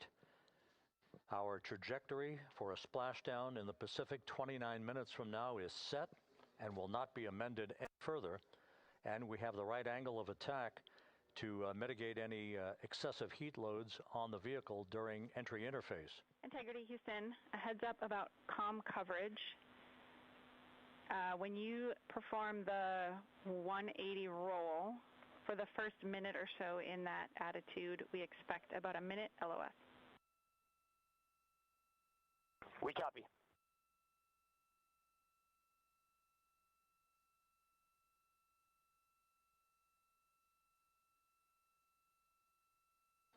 So for those who are watching the series of events coming up, we will enter the first traces of Earth's atmosphere 14 minutes, 45 seconds from now. 6:53 and 30 seconds is what is pegged for entry interface at an altitude of 400,000 feet, traveling at approximately 34,800 feet per second, range to touchdown or splashdown 1,701 nautical miles. 24 seconds after entry interface, we will enter a 6-minute blackout period in which we will lose communications with the crew. This is expected due to the buildup of plasma around the vehicle. That's an ionization effect due to the collision, if you will, of the velocity of the spacecraft with the friction of the Earth's atmosphere. That 6-minute blackout is expected to begin at 6:53 and 54 seconds p.m. Central Time. During that period of time, we will reach our peak speed of 24,661 miles per hour. That comes just short, based on unofficial data from the flight dynamics officer right now, will come just short of the velocity record set by Apollo 10 of 24,791 miles per hour in 1969. We expect peak heating on the vehicle at 6:54 and 52 seconds p.m. Central Time, a minute and 22 seconds into entry interface. At that point, we will be just 204,000 feet above the Earth, traveling at 33,000 feet per second. The blackout period is expected to last 6 minutes. We expect that blackout period to end at 6:59 and 55 seconds p.m. Central Time. From the end of the blackout period until splashdown, it is just 7 minutes, at which point we'll start deploying the series of parachutes to slow integrity down to an ultimate splashdown velocity of just 19 miles an hour. We see the same, waiting for the 180 rolls.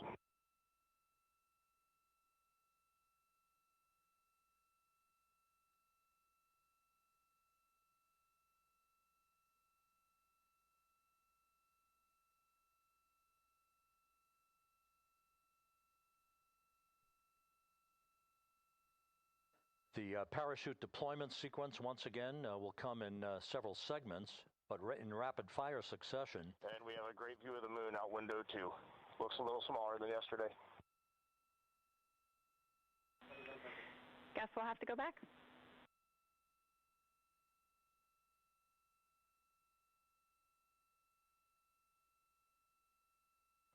Reed Wiseman and Jackie Mahaffey exchanging discussion on a view of the moon that Integrity's astronauts are seeing in the final minutes of this mission that will be completed with splashdown just 25 minutes from now. 3 forward bay cover parachutes will be used to pull the forward bay cover off the top of the vehicle. Then 2 drogue parachutes will be deployed to slow and stabilize the crew module during its descent, followed by 3 pilot parachutes that will lift and deploy the main parachutes from the forward bay. The final sequence will have 3 main parachutes deployed. These will be 116 feet in diameter, each main parachute approximately 265 feet long when reefed. The parachutes will ultimately slow Integrity down from its peak speed of almost 33 times the speed of sound to a gentle 19 miles an hour at splashdown.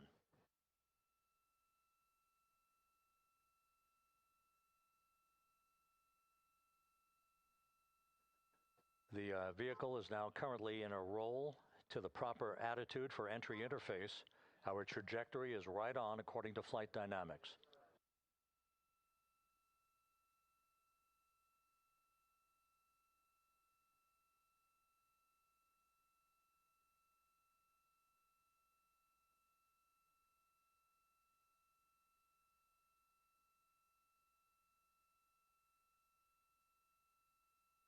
Integrity is on a trajectory from southwest and northeast across the Pacific Ocean, descending at a rate of 15,000 feet per second.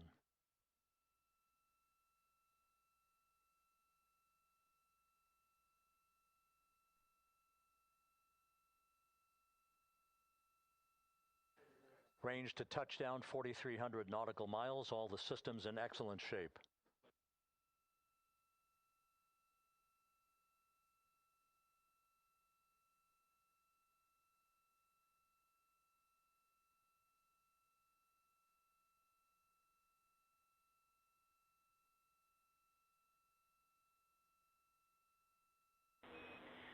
Integrity, Orion in the EI roll 180 attitude. Looks good on board, Jackie.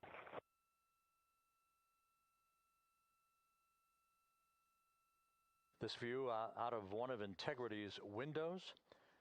We had a call for 3 good baros. Those are barometric pressure sensors that feed altitude and rate of descent information to Integrity's computers that will trigger the parachute deployment sequence. We are less than 9 minutes away from entry interface, 22 minutes from splashdown.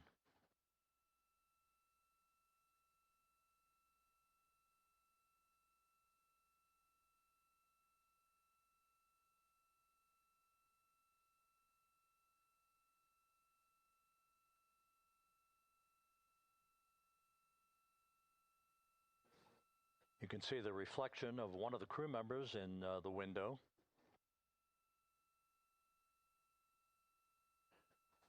Out in the Pacific, the weather conditions remain go. Just a few clouds, some scattered clouds, winds at 10 knots, wave heights just about 4 feet. A gentle day in the Pacific for the homecoming of Integrity's astronauts.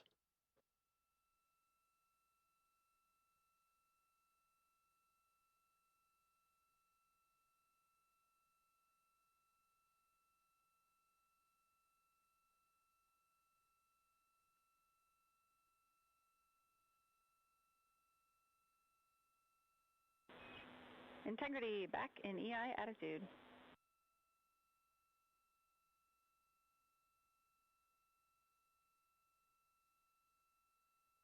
We see the same on board, Jackie.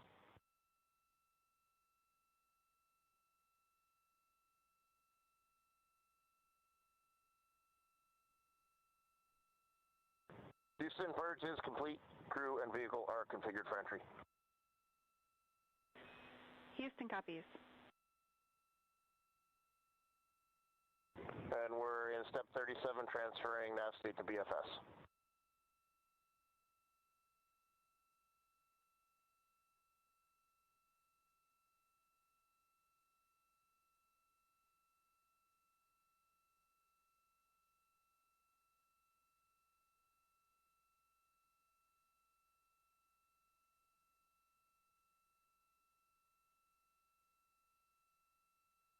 And Houston, in instruction 509, we are not below 0.2.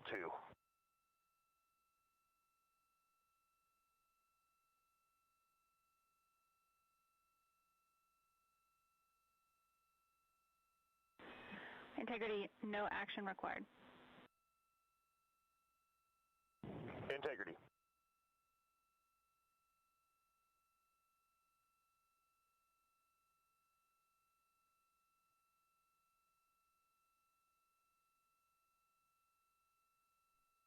Now 6 minutes away from entry interface. We will hit the first traces of Earth's atmosphere at an altitude of 400,000 feet, traveling about 34,882 feet per second. Range to splashdown at that point will be 1,701 nautical miles.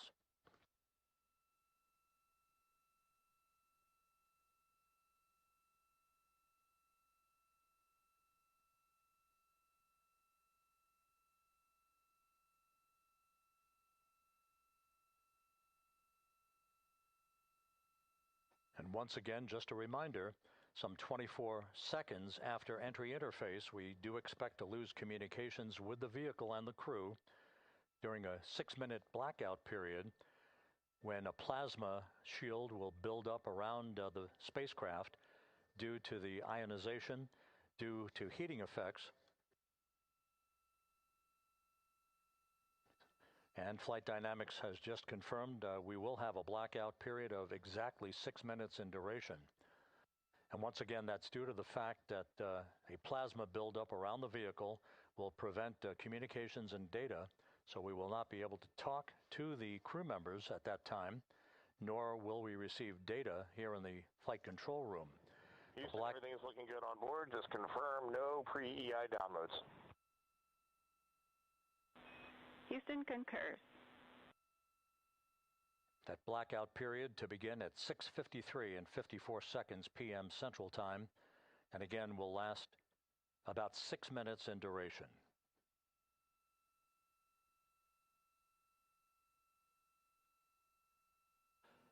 We're 4 minutes away from entry interface.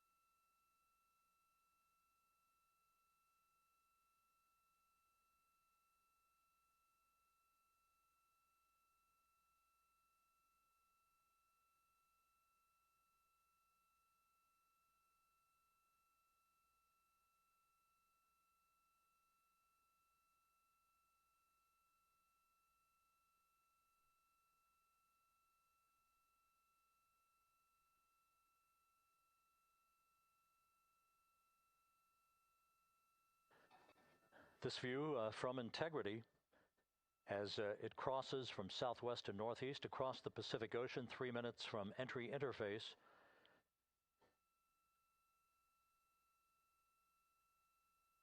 Sixteen and a half minutes till splashdown.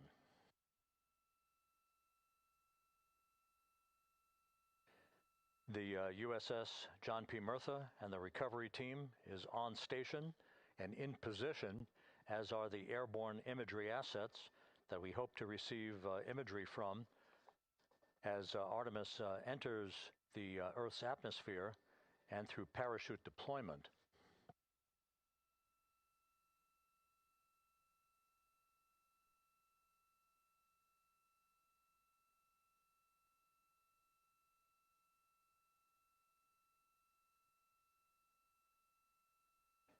All of Integrity's systems are in great shape. The crew is ready to complete its mission just 15 and a half minutes from now.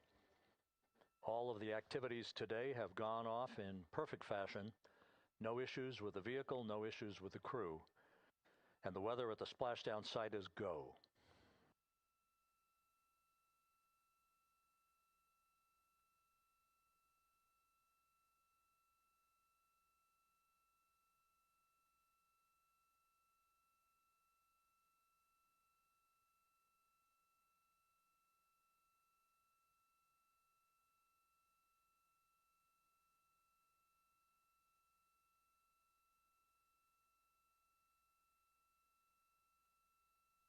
Coming up on 1 minute until entry interface.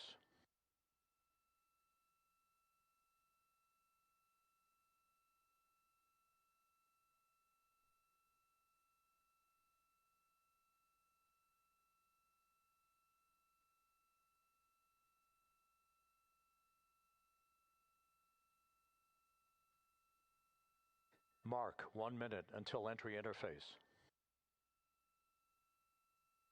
1 minute, 20 seconds until the expected start of our 6-minute blackout. Integrity, 1 minute to a 6-minute blackout. Integrity.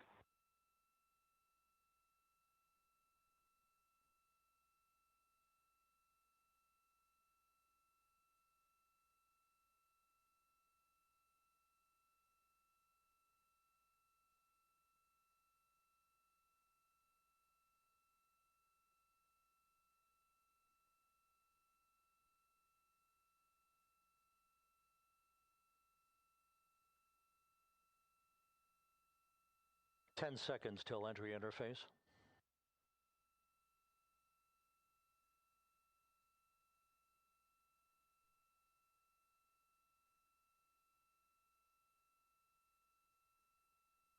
And we have crossed the threshold, now entering the Earth's atmosphere.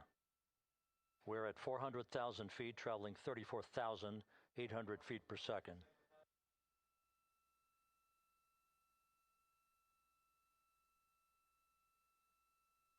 Time to splash down 13 minutes, 10 seconds.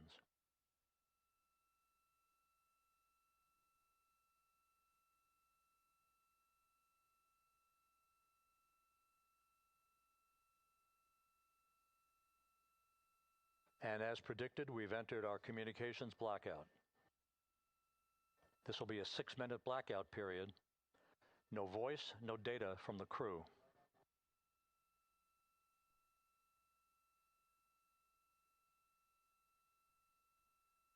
We're 30 seconds away from the anticipated point of peak heating on the vehicle, where temperatures will rise to about 4,000 to 5,000 degrees Fahrenheit. This is the true test of our trajectory.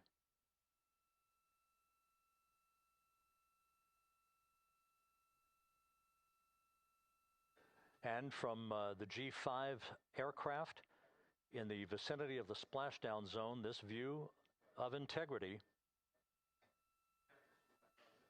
So that pinpoint of light shows the vehicle as it enters the period of peak heating in the Earth's atmosphere, the first tug of gravity being felt by Integrity's astronauts since their launch back on April 1st.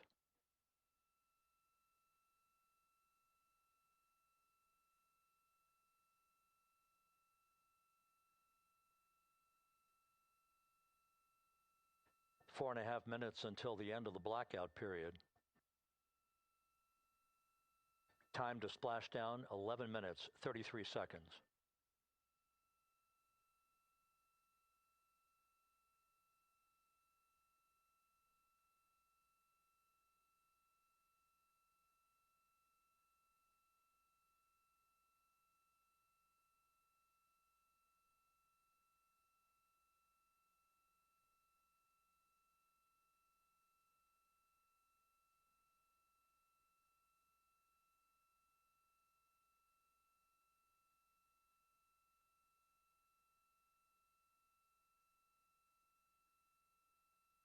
The landing and support officer reports that the P-3 has acquisition on Integrity.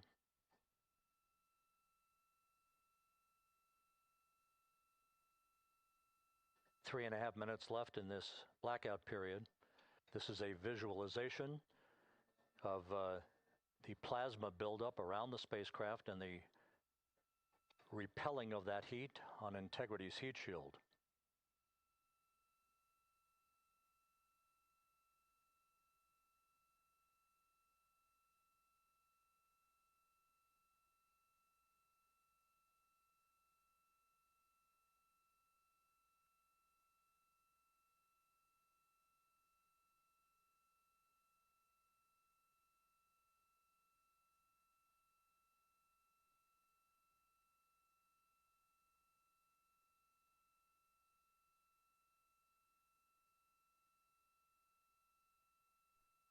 Flight Dynamics reports that airborne assets in the vicinity of the splashdown zone do have a visual on Integrity. Still 2 minutes and 40 seconds left in our blackout period. Time to splashdown, 9 minutes, 35 seconds.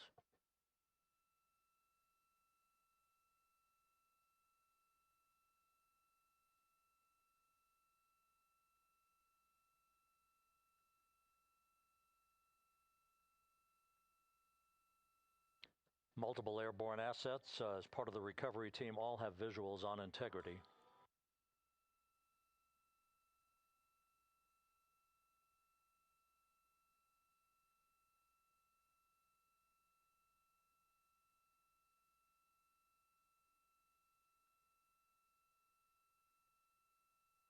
And the WB-57 flying in the splashdown zone also has a visual. And the Navy helos also have visuals.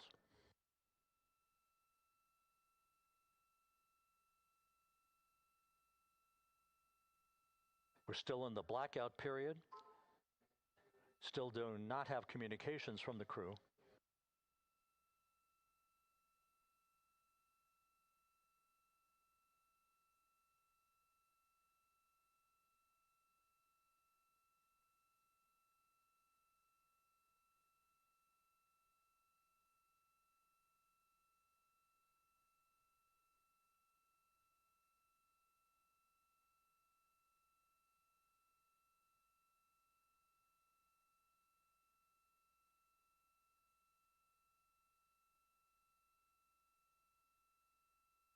We're standing by for communications from the crew. We should be out of the blackout period less than a minute from now.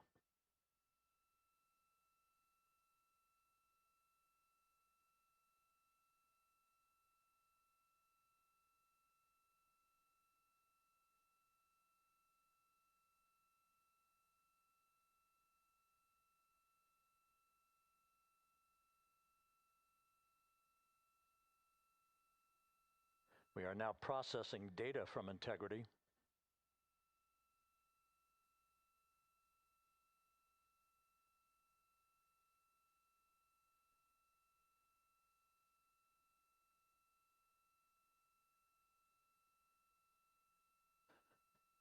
Landing and support officer reports the small boats are en route to the splashdown target zone.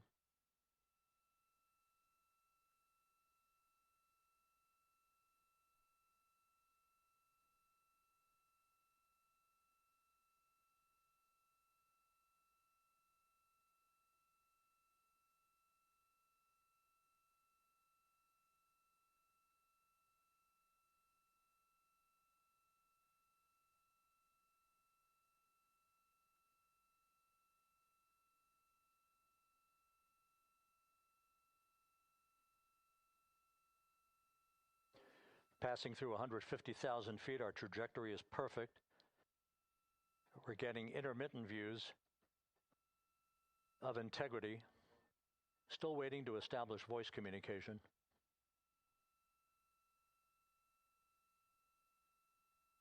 Integrity, Houston, comm check, post-blackout.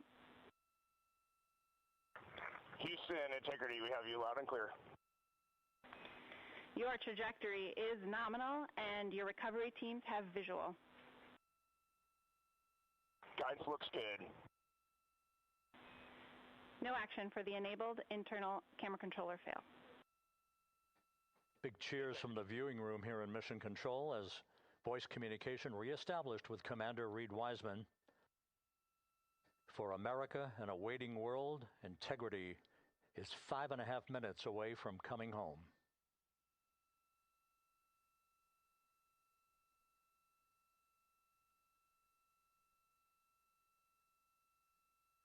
Passing 100,000 feet now.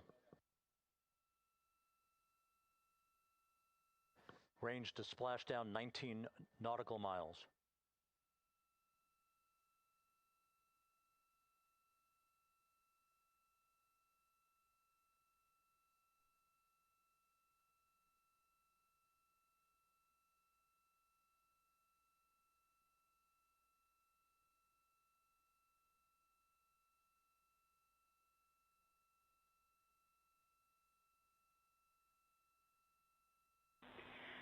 Integrity, impact to the camera controller fail is no Cab 1 views of the chutes.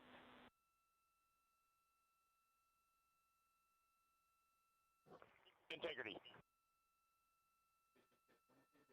We're processing good data through the GPS system.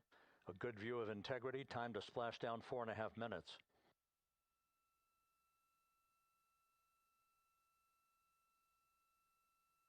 And a view of Integrity from the WB-57.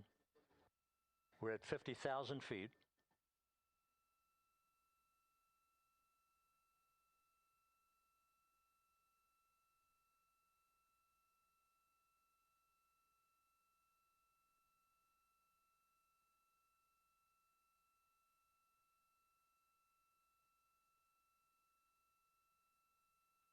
The pyros are armed for forward bay covered jettison.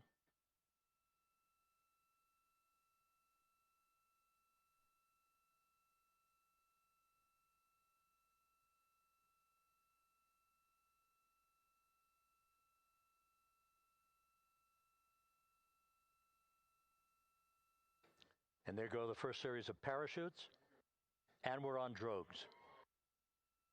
And Houston, we're visual 2 drogues out the window. 2 good drogue chutes. Next up, we copy, we see them. Next up, the deployment of pilot parachutes that will pull the main chutes out. Time to splash down 3 minutes and 10 seconds.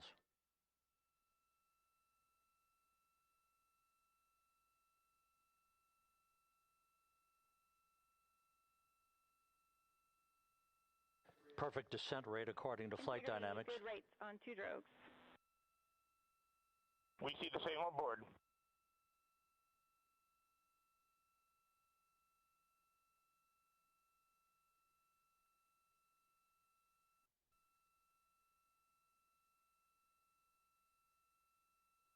Passing through 10,000 feet, still on drogues.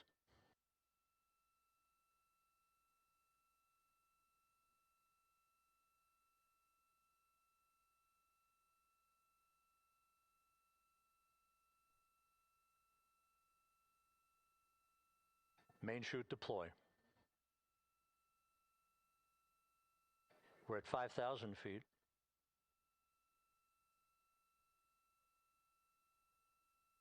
Search and recovery beacon has been activated on integrity. And we have 3 good main chutes.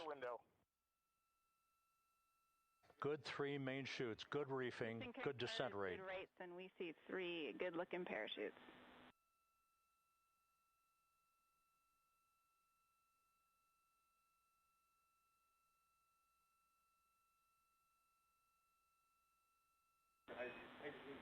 Integrity. Cabin pressure indicates no need for hydrazine checks. Integrity copies. This is a perfect descent for integrity. Its crew sounding hale and hearty on board. Time to splash down 1 minute, 15 seconds.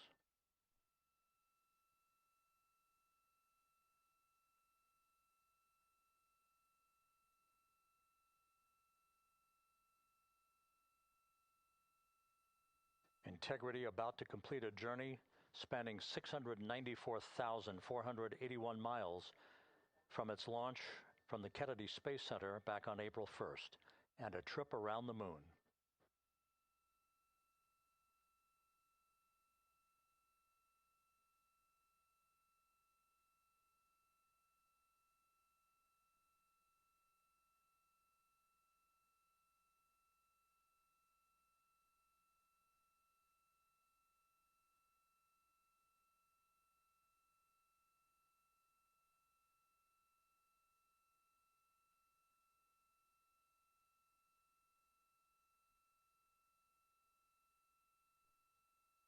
Passing through 1,000 feet.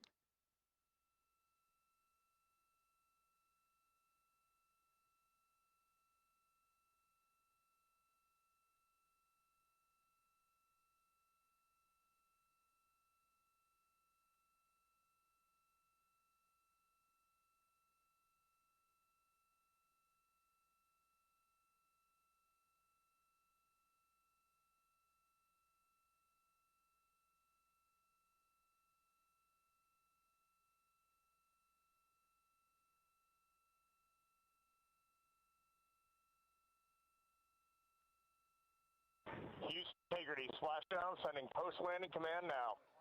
Splashdown confirmed. Copy splashdown, waiting on VLDR. Splashdown confirmed at 7:07 p.m. Central Time, 5:07 p.m. Pacific Time. From the pages of Jules Verne to a modern-day mission to the moon, a new chapter of the exploration of our celestial neighbor is complete. Integrity's astronauts back on Earth.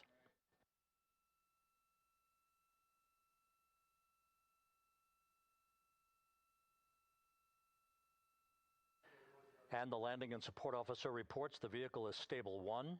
We still will be deploying the crew module uprighting system to maintain that orientation. A perfect bullseye splashdown for Integrity and its 4 astronauts.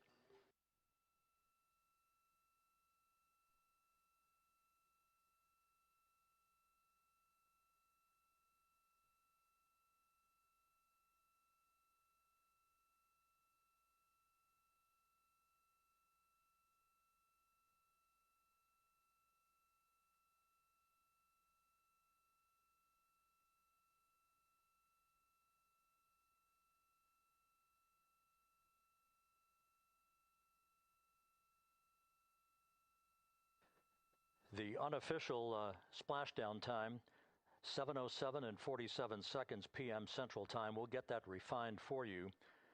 That would put the end of the mission at a mission elapsed time of 9 days, 1 hour, 31 minutes, 35 seconds.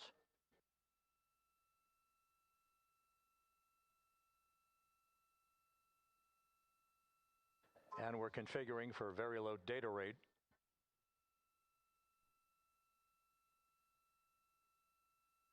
Once again, splashdown occurring in the Pacific, southwest of San Diego at 7:07 and 47 seconds p.m. Integrity Houston, comm check on VLDR.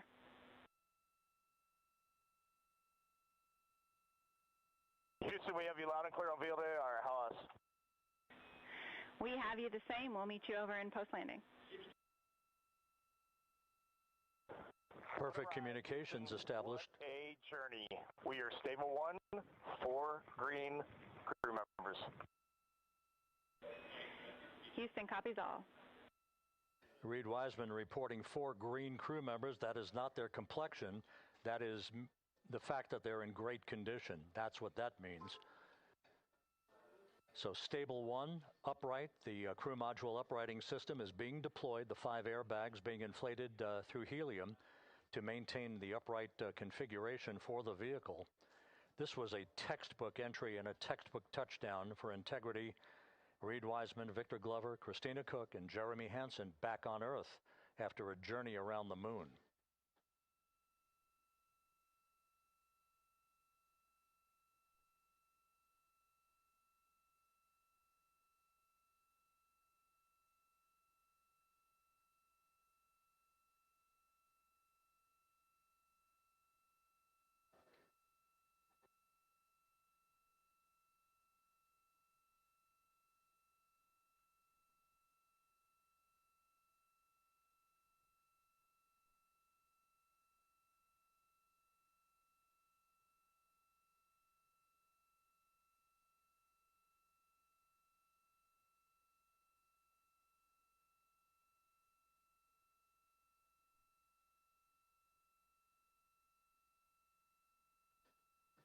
We continue to monitor the functioning of the CMOOS system. The airbags are being inflated to maintain a stable 1 or upright configuration. And there's a good view from one of the naval helicopters hovering overhead. Reed Wiseman reporting 4 green crew members, meaning they're all in excellent shape.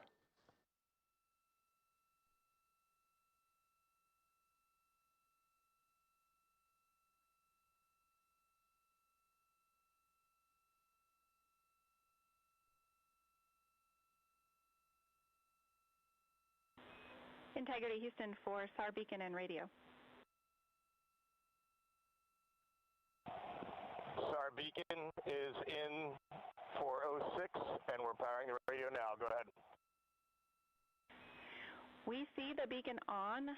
However, the recovery team is not seeing the signal. Your SAR radio uses the same antenna, so you may run into trouble with the radio. Okay, copy. And we are also powering up the sat phone now.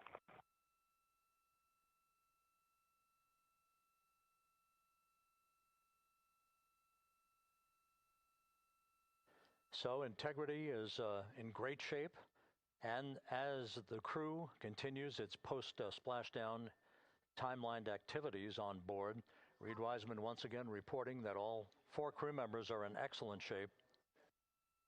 And we have 5 inflated airbags to maintain an upright configuration so that the recovery team can now begin a slow approach to the vehicle. Meanwhile, here in the flight control room, Entry Flight Director Rick Henfling is polling his team of flight controllers for the start of powering down the vehicle after a thorough systems check. We have no toxic gases to be concerned about, so the recovery personnel can approach the vehicle, but not until we have powered down the spacecraft. That's expected to take a few more minutes.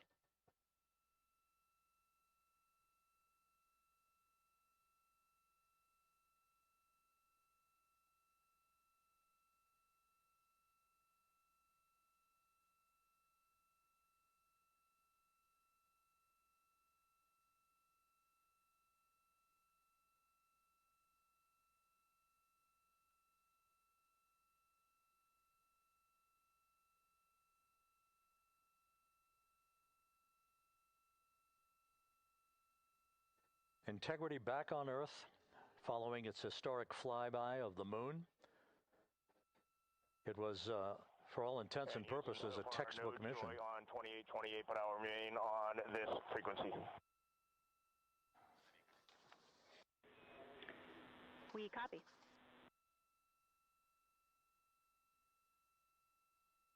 Reed Wiseman indicating some trouble with the SARSAT phone on board, but that's not an issue. What is more important is that the vehicle is solid. No issues as we begin the power down of the vehicle to begin the recovery process.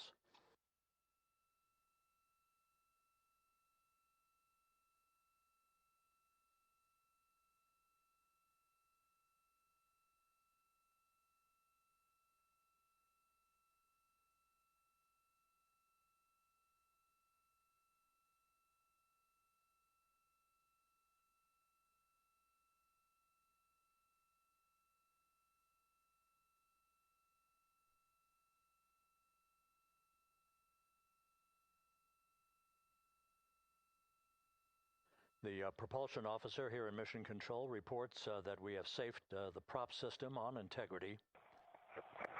Can you say again, that was very weak and broken?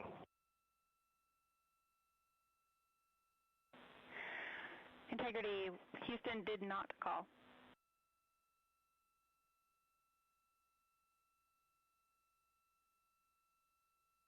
Copy that, Houston. It might have been on the SAR radio. Stand by.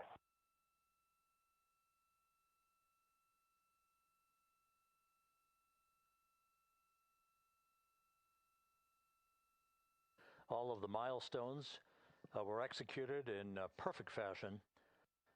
Integrity entering the Earth's atmosphere right on time,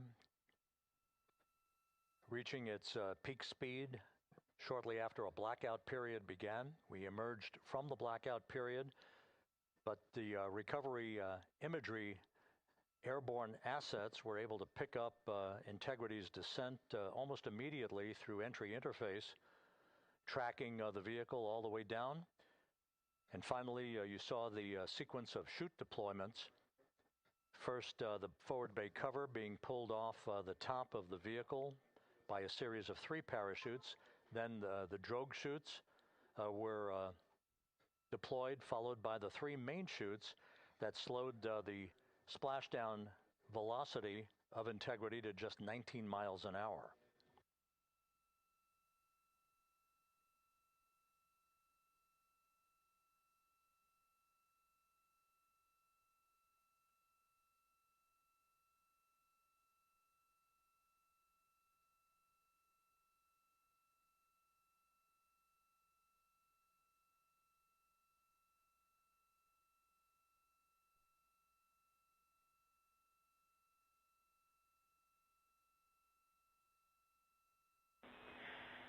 Integrity, Houston, with no joy on SAR and SAT phone, we'd like you to command an additional 15 minutes for a total of 30-minute power down delay.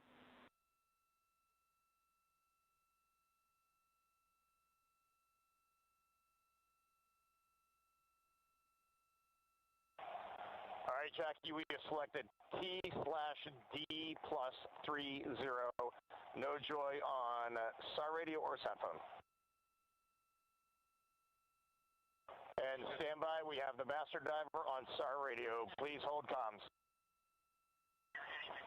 Hey, Lily. Excuse me. Hey, Jackie, we just got the master diver on SAR.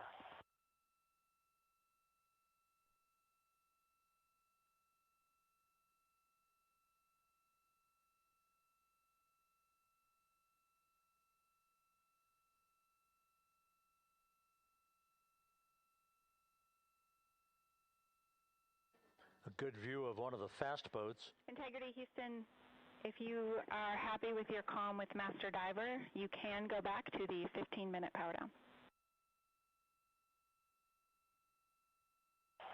Okay, stand by. Yeah, we'll confirm here in a second. The crew on board Integrity coordinating with the flight control team in Houston here in Mission Control on the timing of the power down of the vehicle, which will be the precursor to the recovery teams approaching the spacecraft. There are no issues with integrity. We've had a bit of broken capability in establishing a SARSAT or satellite phone communications capability between the crew on board Integrity and the recovery team. That will get sorted out here shortly. There's plenty of cooling on board Integrity, so there's no rush to begin the power down. I tried to call you on the sat phone and not getting an answer there either. Concur. We haven't had anything come through.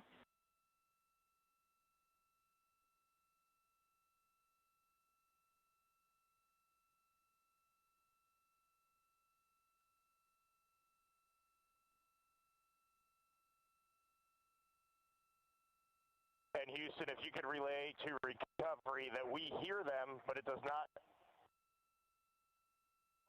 appear as though they are hearing us.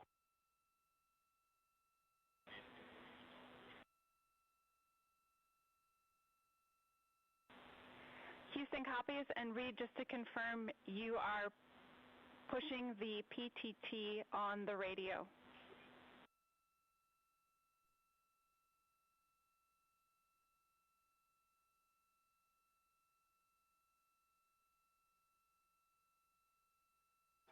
So as we continue to sort out the communications between Integrity and the recovery teams, we are standing by for the initiation of the power down procedures that, as you see, the recovery teams are moving towards the side of the capsule.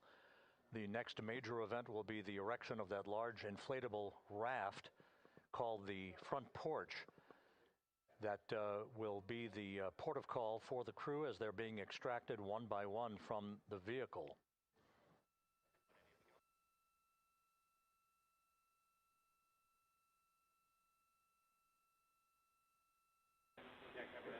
Integrity, Houston, for sat phone, we are going to attempt to call you.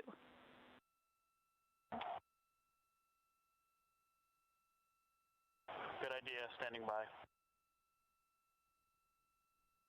And Jackie, yes, we are pushing the push to talk, the two buttons on the left side of the radio below the up-down arrows. We are utilizing them. I'm rebooting the radio to see if we get good comms.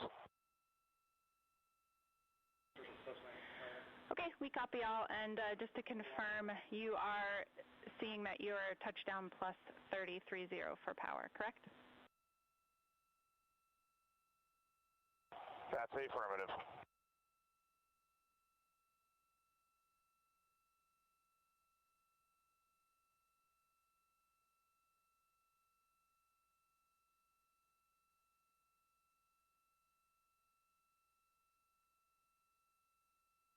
We are trying a backdoor approach to have Mission Control here call the crew on their satellite phone. This is all part of the coordination for the power down of the vehicle that will initiate the actual recovery operation. The first boats with the Navy divers on board are standing by, waiting to close in on Integrity to begin the process of erecting the large inflatable raft. That's called the front porch. That will be where the astronauts are extracted from so that they can have a few minutes to get their land legs back before they're hoisted aboard the Navy helicopters for the flight back to the deck of the USS John P. Murtha.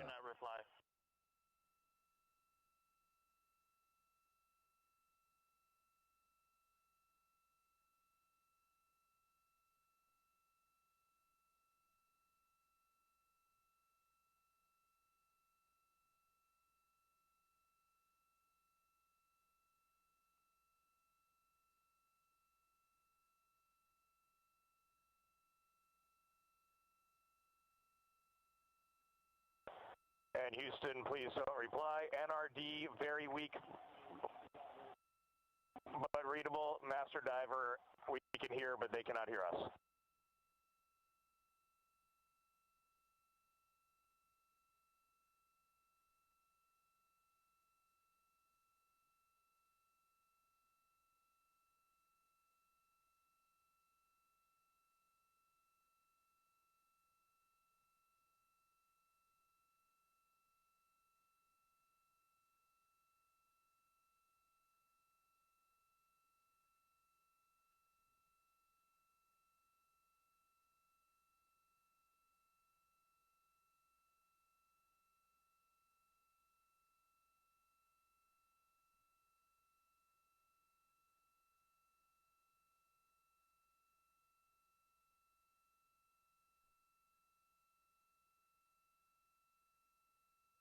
in Houston on OE1. Is there any chance to tie us into NRD?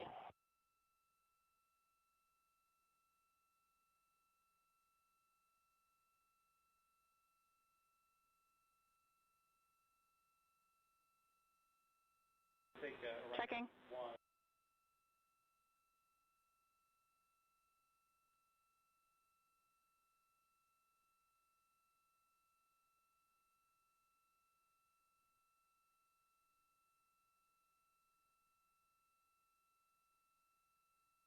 This is Mission Control Houston.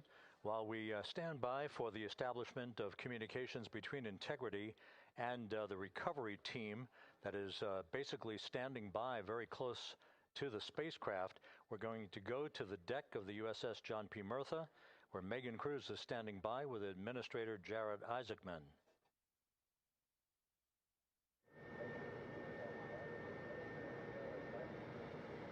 Hey, Rob, yeah, just such an honor to be able to be here on the ship, to be able to share and experience this moment with everyone together. And of course, as you just said, yes, here with NASA Administrator Jared Isaacman.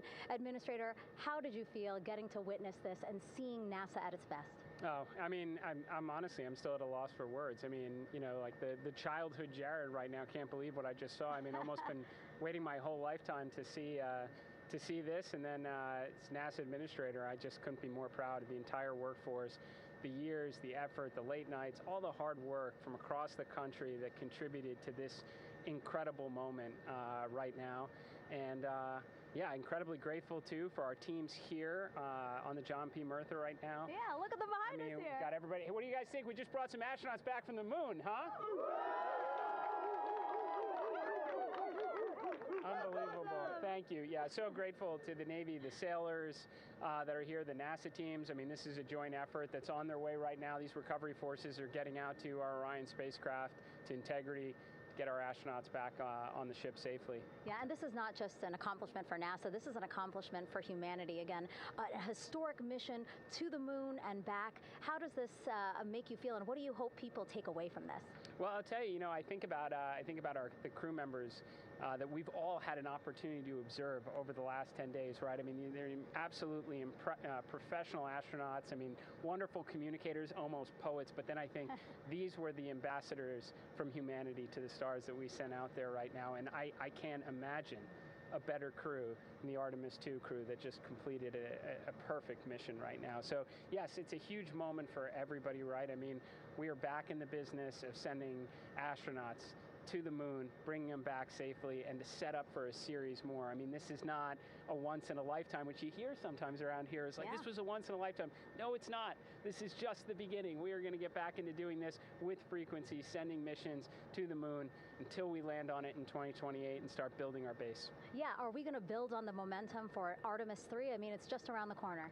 Absolutely. So, I mean, that's, you know, part of me too. Like, I can't wait to get the crew off of Integrity right now, but also getting Integrity back on this ship so we can start taking a look at it, because all that data is so precious to us right now. I mean, we are going to definitely want to take a good look at the thermal protection system. We're going to want to download all the data they couldn't transmit back to us and use that to inform Artemis III. But we're already making progress, right? You had SRB segments already showing up at KSC. Core stage for Artemis III is rolling out on April 20th.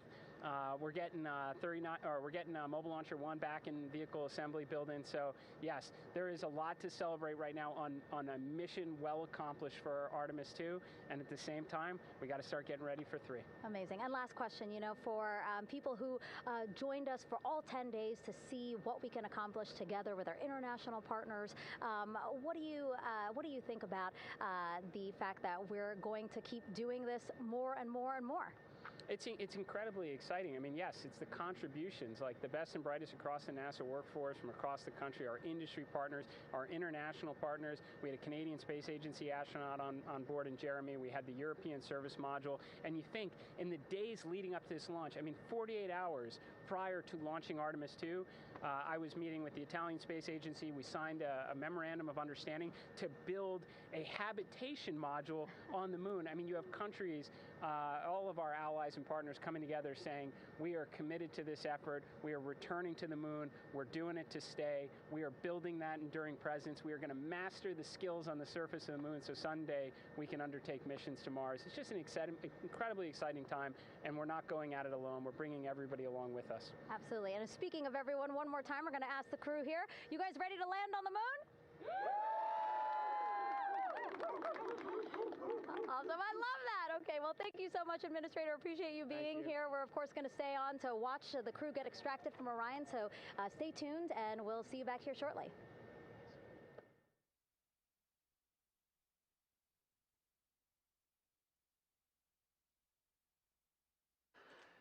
Thank you, Megan, and thank you, Administrator Isaacman. We are in the process of working to establish that communications link and to establish the procedures that will lead to the power down of the spacecraft, which is gently bobbing in the Pacific following a bullseye touchdown that occurred at 7:07 p.m. Central Time, 5:07 p.m. Pacific Time, 2.5 hours before sunset in the Pacific, southwest of San Diego. We have once again heard from the crew during that interview opportunity with the administrator, and we have 4 healthy crew members on board.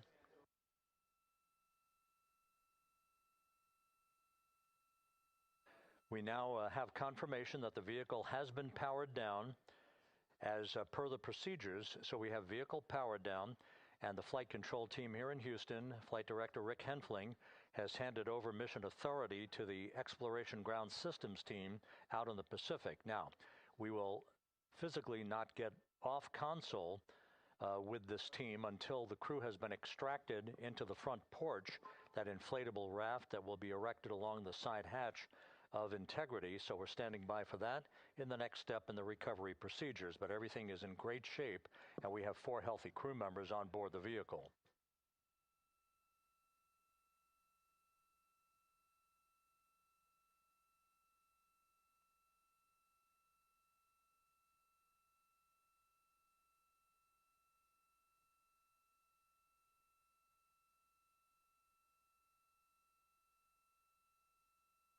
All of the entry events went by the book, no issues, perfect trajectory for Integrity that was culminated with one final raise burn to improve the angle of attack for the vehicle as it entered the Earth's atmosphere. All of that flight dynamics computation worked like a charm.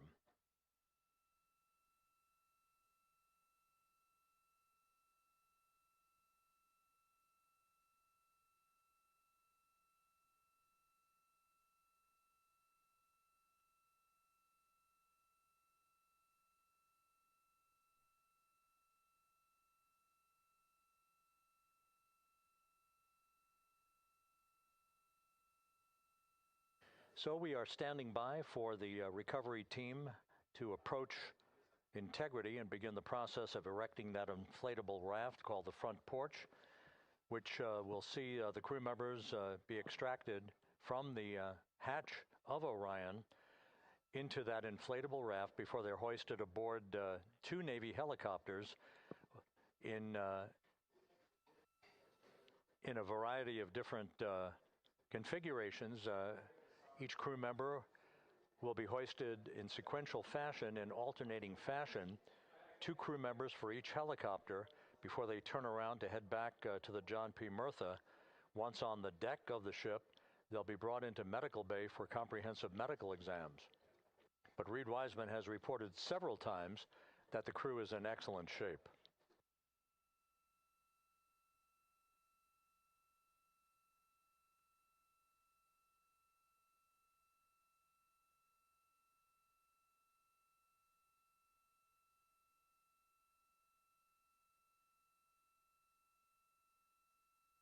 So just to recap, it has been some 26.5 minutes since the splashdown of Integrity in the Pacific. The vehicle is in excellent shape. It performed like a champ all the way down through the Earth's atmosphere. All of the vehicle functions were checked off in excellent trip hammer fashion. The parachutes all deployed as planned. Splashdown occurring at 7:07 p.m. Central Time, 5:07 p.m. Pacific Time.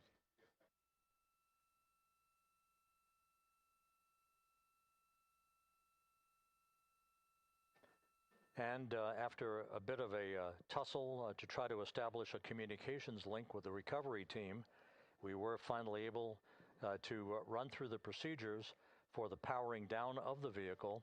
We've handed over mission authority to the Exploration Ground Systems folks out in the Pacific, and the recovery team will be approaching the vehicle shortly to erect the inflatable raft called the front porch before opening the hatch to Integrity to bring the crew members onto that raft before they're hoisted onto two Navy helicopters, two crew members for each helicopter, before they're flown back to the deck of the USS John P. Murtha.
This is Mission Control Houston. After talking to the flight dynamics folks, we have a bit of a refinement on the splashdown time for you. Their computation shows a splashdown time of 7:07 and 27 seconds p.m. Central Time, 7:07 and 27 seconds p.m. Central Time.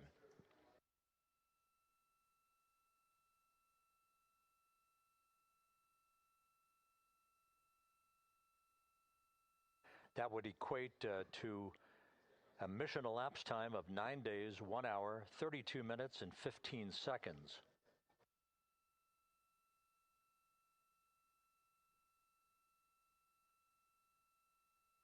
Once again, from Flight Dynamics, a splashdown time of 7:07 and 27 seconds p.m. Central Time. That would equate to a mission elapsed time of 9 days, 1 hour, 32 minutes, and 15 seconds.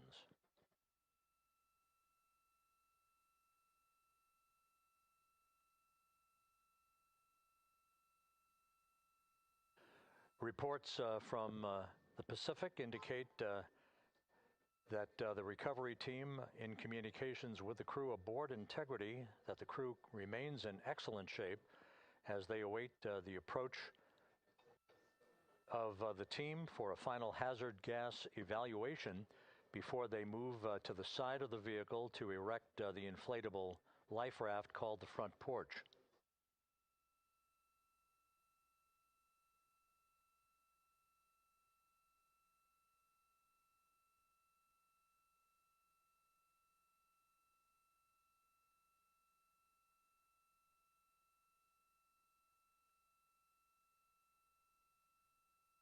Again, no issues with Integrity. The vehicle is powered down.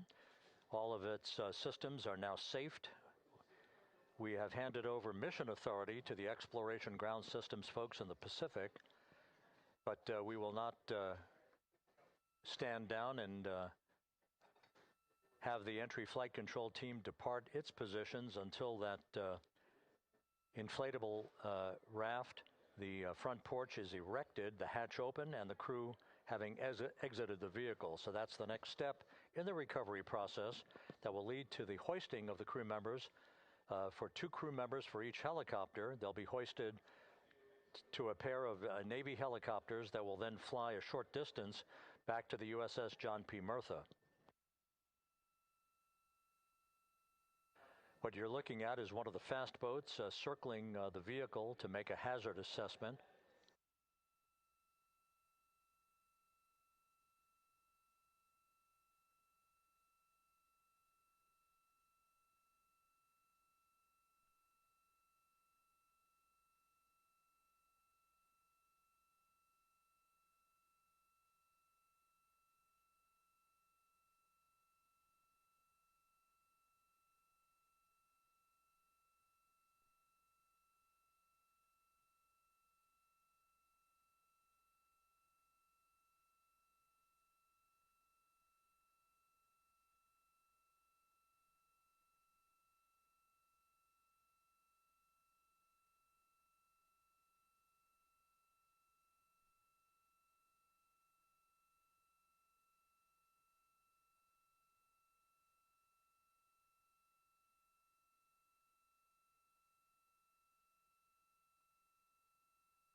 This is Mission Control Houston. Once again, you're watching the initiation of the recovery of the Artemis crew aboard Integrity. All of the Navy divers and the fast boats are now approaching the spacecraft after conducting a hazard assessment. The vehicle has been powered down. Entry Flight Director Rick Henfling now waiting for the life raft, the front porch, to be erected along the side of the vehicle so that the hatch can be opened and the crew members extracted from Integrity, soon to be hoisted one by one into a pair of Navy helicopters for a short flight back to the deck of the USS John P. Murtha.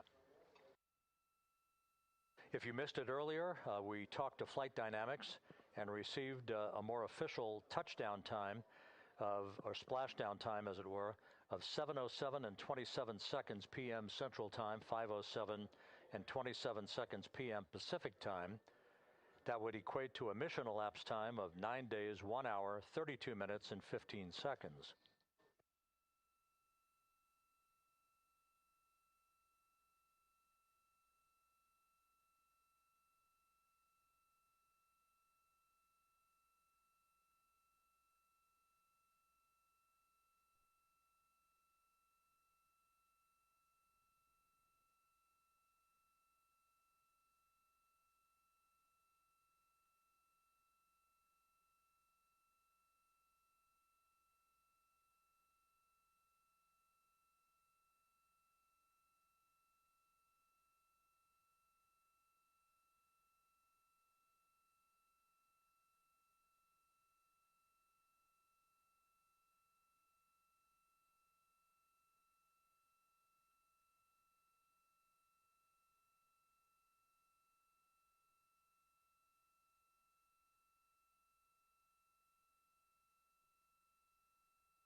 Continuing to get excellent views from the imagery assets out at sea in the Pacific of Integrity. We continue to get good reports from the landing and support officer, who's in contact with the recovery team, that the crew is in excellent shape, no issues. They're just currently biding their time, waiting for the front porch to be erected. We have no hazardous hazard gases and no hazardous situation with the vehicle. It performed perfectly all the way down from entry interface to its splashdown in the Pacific at 7:07 and 27 seconds p.m. Central Time. And as you can see, the first phalanx of recovery personnel now pulling up alongside of Integrity.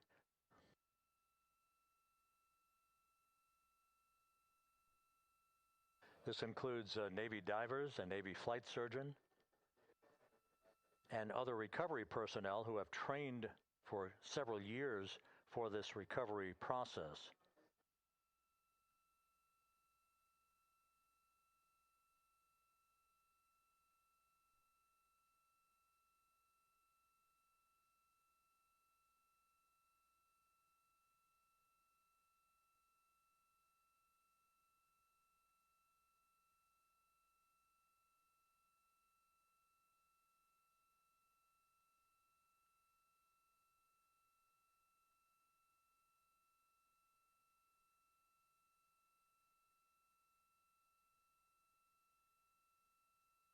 At this hour, some 41 minutes following splashdown, The vehicle has been powered down. There's no hazardous gas emanating from the vehicle. That's why the first team of recovery personnel has been able to pull alongside Integrity. And the reports continue to come in that the 4 astronauts are in excellent shape.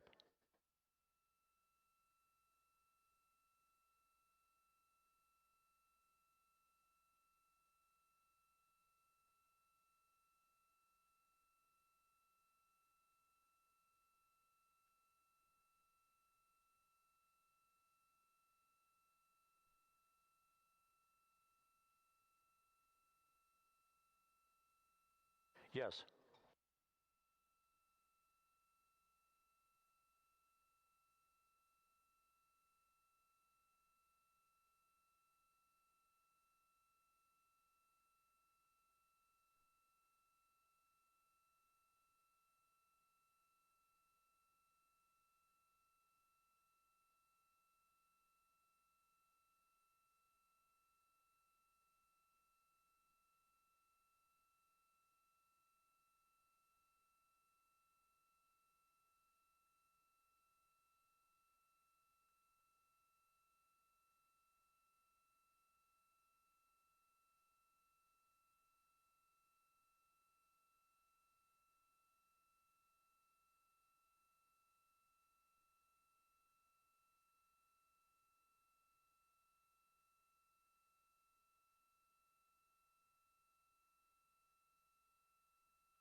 This is Mission Control Houston, continuing to watch the initiation of the recovery of Integrity's astronauts.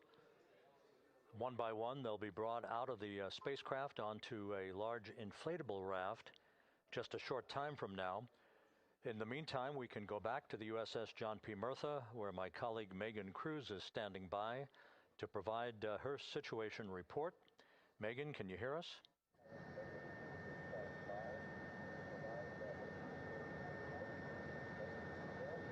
Hey, Rob. Yes, I can hear you. Thank you. Yeah, we're back here on the bow of the recovery ship where there are still plenty of people peering out into the water. We are not very far from the action everyone is seeing on their screen now.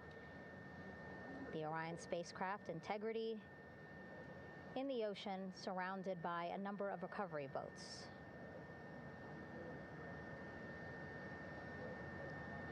As Rob has been saying, in those recovery boats, NASA and Navy personnel specifically trained to get the astronauts out of Orion.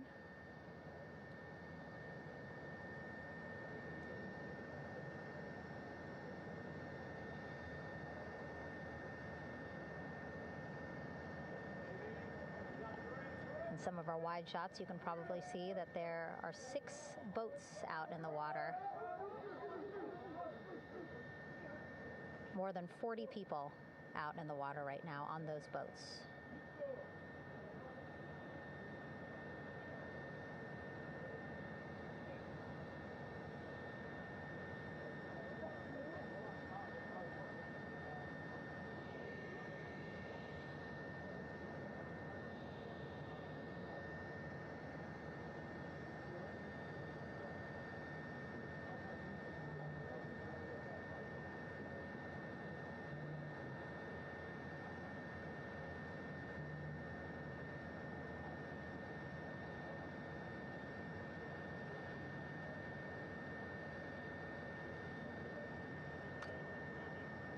First order of business is to set up the front porch and the stabilization collar. You might also hear it referred to as a stab collar. Basically just to make sure that Orion stays upright, doesn't sway in the water too much, again, to make it easier for recovery forces to get the astronauts out.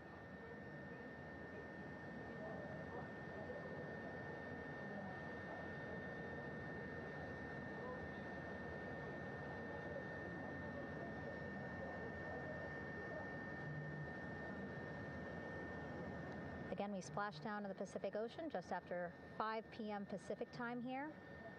It's a requirement by NASA to be able to get the crew out of Orion within 2 hours of splashdown.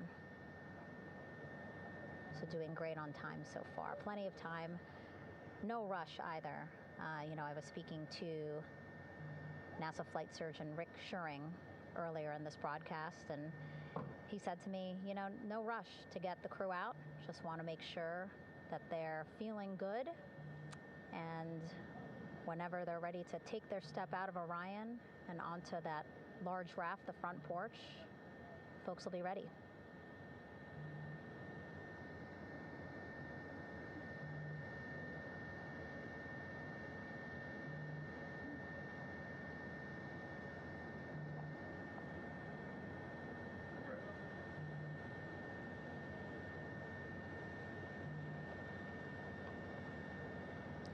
And as there are mission audio loops in Mission Control in Houston, there is a mission audio loop here on the ship, and it was just reported out that the side hatch is open. Side hatch of Integrity is open.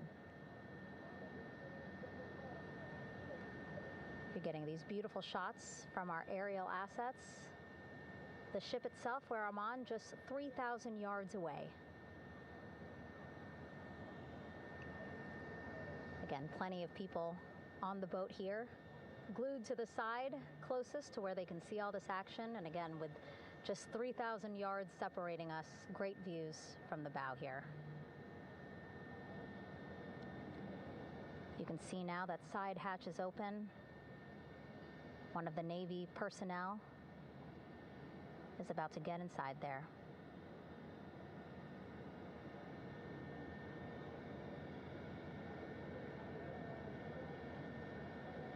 In they go.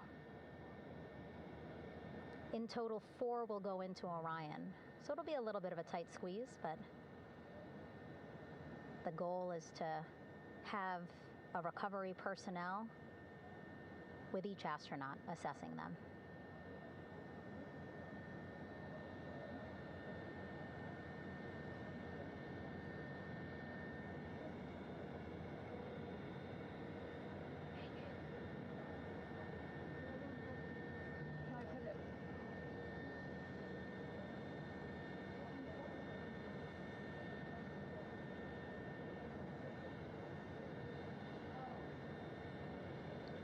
Boat's getting closer now. Again, that one that's right up against Orion, those are the divers that will go in to the spacecraft to check on each of the astronauts. These other boats will begin doing a number of things, putting on that stabilization collar onto Orion, building that front porch. Eventually, they will retrieve the parachutes, as well as tow Orion back to the well deck of the recovery ship here.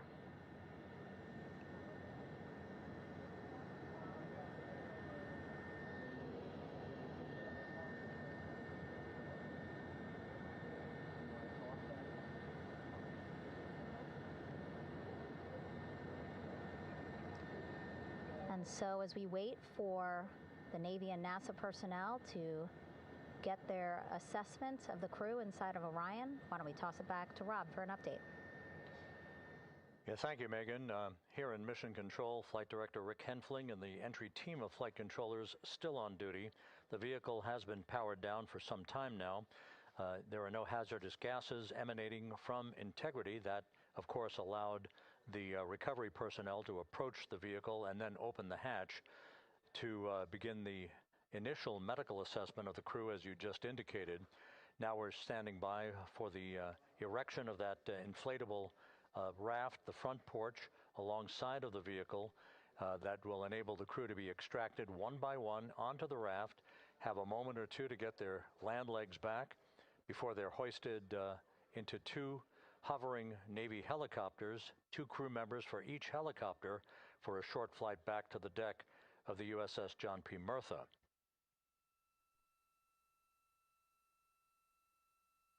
All of Integrity's systems operated flawlessly throughout the course of the approach to the Earth, the entry into the Earth's atmosphere, and all of the key milestones that followed in this high-speed return to Earth for Integrity, a mission that spanned more than 694,000 miles from the vehicle's launch from the Kennedy Space Center atop the Space Launch System back on April 1st.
As we mentioned at the top of the broadcast, the last time that the Apollo program saw a splashdown in the Pacific was Apollo 17 back on December 19th, 1972.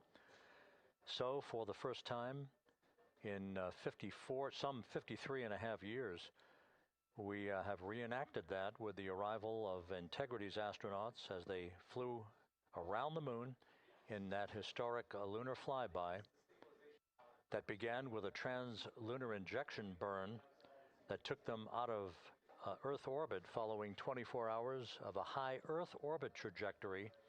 The high Earth orbit trajectory enabled flight controllers here to have a full 24 hours to evaluate the systems on Integrity and the condition of the crew before they would commit to flying to the moon.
With the side hatch of Orion having been opened to set the stage for the erection of the inflatable life raft, known as the front porch, to be erected alongside the spacecraft for the extraction of the crew, let's play for you an interview that my colleague Megan Cruz conducted on the USS John P. Murtha with Navy diver First Class David McMahon that explains how this process is unfolding.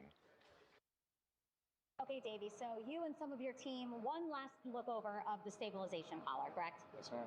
Okay, so what is this stabilization collar? This is what's going to stabilize the capsule out there in the ocean. We don't know how good the weather or the waves will be that day, so this will help prevent any unnecessary occurrences from happening, stabilizing the capsule and the astronauts inside. So basically this is a float that will go around Orion. I'm assuming that what they're doing right now, these are the lines that will attach the collar onto Orion? That is correct. And so what are they doing here? So we've got the lower line that will secure the inflation device before we inflate it. That gives us the go-ahead that it's secure in its space, and then we'll inflate it, and then once that is done, we'll undo all the carabiners and get this orange line on top tied in the same fashion. And then this will be secured to the capsule, and the astronauts can safely take their first steps out of the capsule onto the front porch. Okay, and how long will it take them to set up the stabilization collar? We should definitely be able to handle this in under 10 minutes. Okay, wow. And then you just mentioned the front porch. So basically, after they set up this stabilization collar, then they set up what's called the front porch here. That's correct. Okay, and what's the front porch? Front porch is basically a bigger waiting room for the astronauts to sit in while we wait for the helicopters to show up and grab them. Okay, so the medical team that was inside with the crew, they're going to help them out and onto the front porch? That is correct. And then what happens here? We have higher trained medical personnel also on board the front porch that will give them lookovers and just make sure they're okay while we wait for the helicopters to show up. Okay. How does it feel, I mean, your team, you, to be part of a mission that's returning astronauts from the moon in more than 50 years? We all feel extremely honored to be a part of this, as well as a bigger mission for the Navy and joining up with NASA to do great things. Mm-hmm. And do you feel like you and your team are ready? Yes, very ready. Cool. All right, thank you so much. Thank you.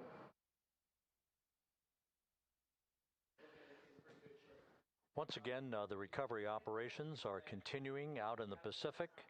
We shortly should see that life raft, the front porch, erected alongside the side hatch of the vehicle.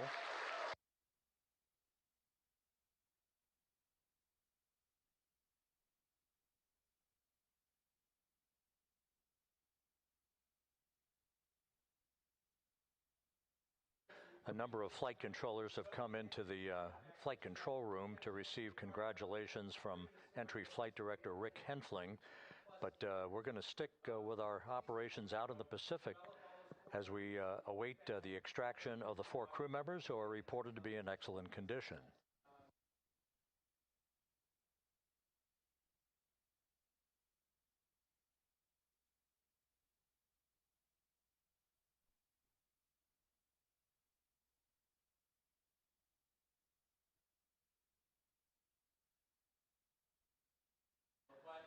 Again, while we stand by for that front porch to be erected alongside of the side hatch of the vehicle, let's go back to the USS John P. Murtha and Megan Cruz. Megan?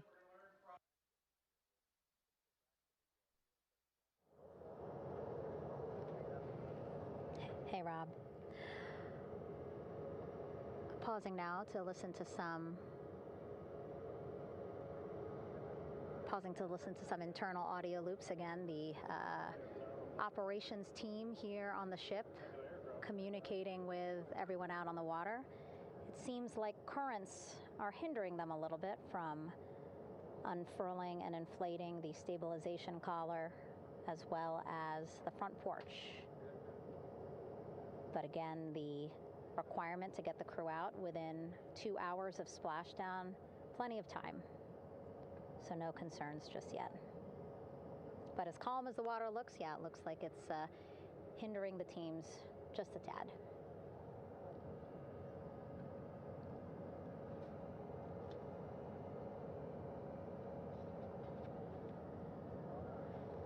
You can see in some of our shots that side hatch still open.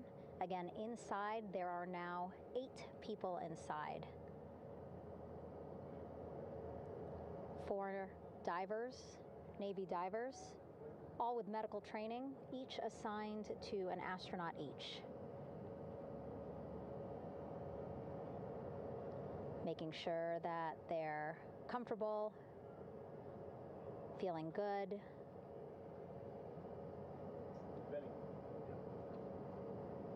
As you've heard us say in the broadcast, you know, they expect a little bit of discomfort. Again, these astronauts just traveled back to Earth at 25,000 miles an hour, a nearly 695,000-mile journey around the moon. If you think you get car sick.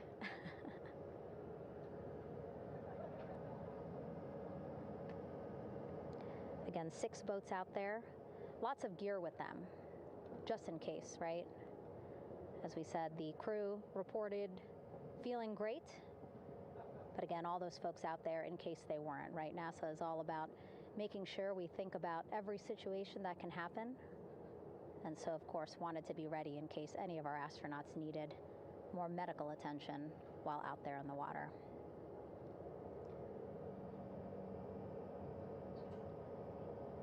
You see now teams, again, trying to set up the stabilization collar and front porch for the crew to get out of Orion. They need both, right? The stabilization collar will keep Orion from swaying as you see it is doing now.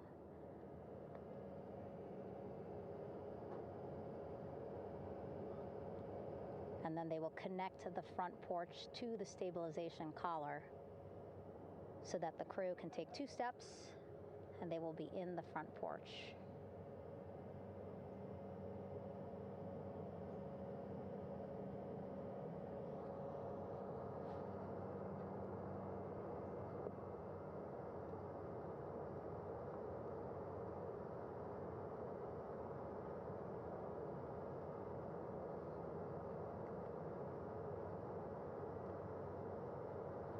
Not a lot of chatter on the mission audio loops. That's a good thing. Again, things proceeding pretty nominally,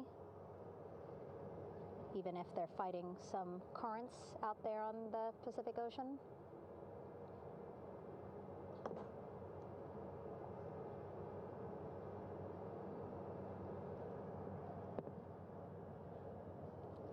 Again, the goal, setting up the stabilization collar and the front porch so that the crew can rest comfortably in the front porch, get placed into harnesses so that 2 helicopters can lift them off the front porch and onto the USS John Murtha here.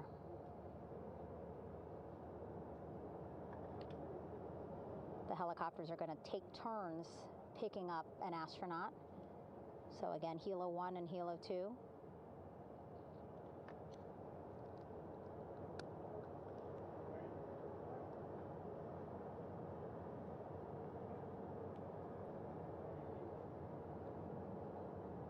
Okay, and the recovery team here on the ship just got a report from the undersea medical officer who is inside the capsule with the crew. He is reporting all 4 members are green. All of our 4 astronauts, Reed, Victor, Christina, Jeremy, green, meaning they are feeling great, not the complexion of their skin. They are feeling great, happy to be home, and ready to be extracted as soon as possible.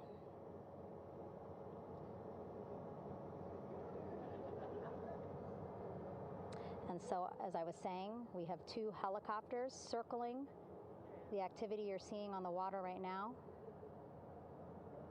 Each will take turns picking up an astronaut. So Helo 1 will come on in, hover above the front porch, about 40 feet above the front porch. A Navy recovery specialist will be hoisted down into the front porch. The restricted maneuvering doctrine is in effect. Will connect to the first astronaut, which we're expecting to be Christina. And then Helo 2 comes around, picks up Jeremy, while Helo 1 stays above head, and then Helo 1 will come back in for another astronaut, and then Helo 2 for the last astronaut, and then back to the flight deck here on the recovery ship.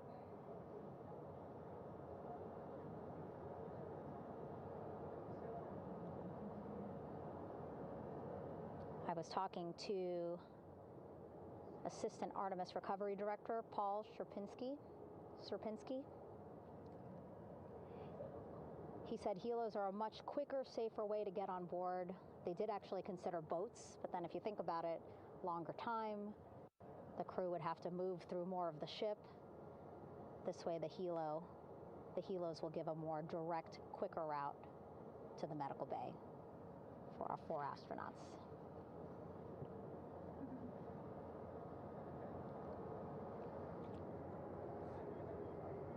Beautiful shots from our aerial and imagery teams.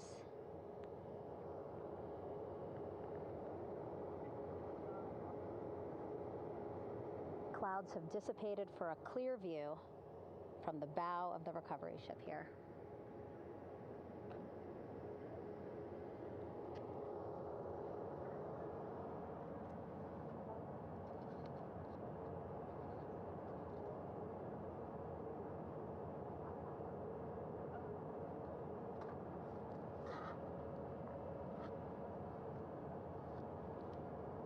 You can still see divers in the water there. Encircling Orion, that is that stabilization collar we've been telling you about. As you saw in that interview just a few minutes ago, they have to first connect it to Orion, and then once it's secured onto Orion, they can inflate it, and then they'll further secure it with other harnesses and lines.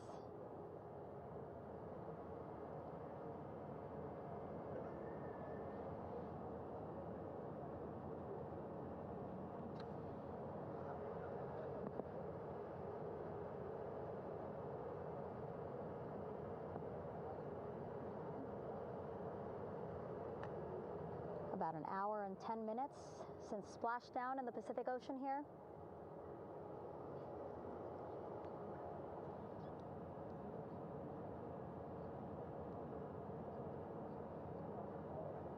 Reed, Victor, Christina, and Jeremy back home after a history-making mission to the moon and back.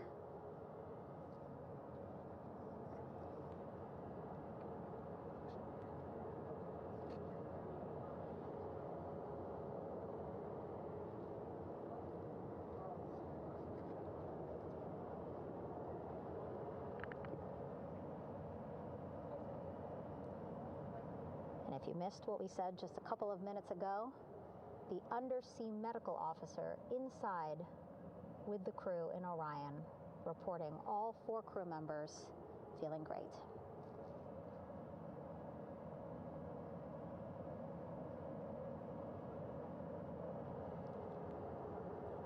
Progress being made there on the stabilization collar. It looks like they are beginning to inflate it.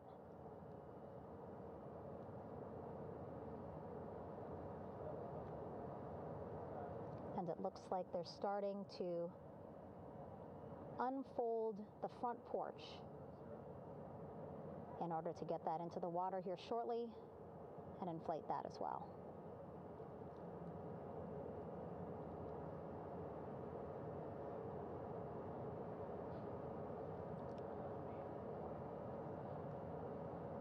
Again, more than 40 people out in the water right now. And those Navy and NASA personnel have been in the water for now about 4 hours.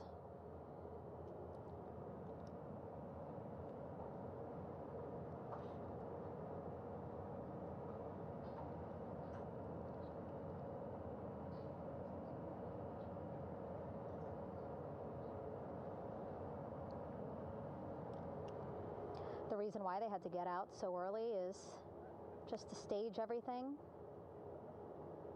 And actually here on the ship, when there are flight operations happening, you can't have anything else, right?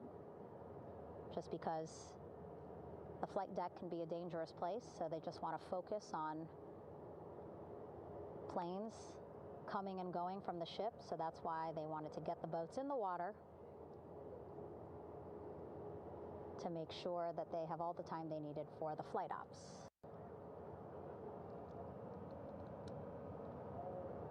And then the same crew here out in the water, they will stay out in the water for a number of hours after we recover the crew and get them back on the ship, because then they have to recover Orion.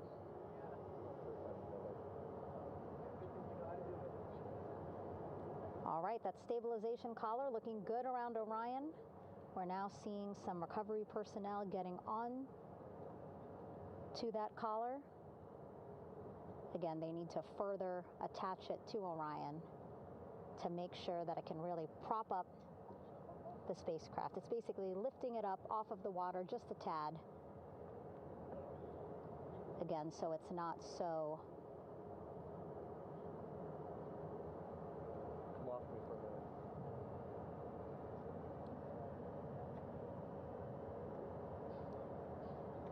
so it doesn't sway so much in the water there.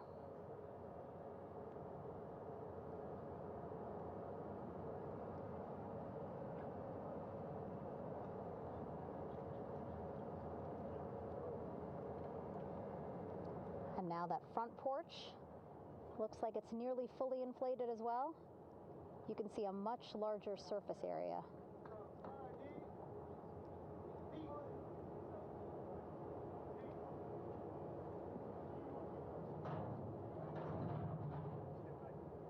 And so once the crew get out of Orion, they can stretch their legs a little bit on this front porch, get some fresh air.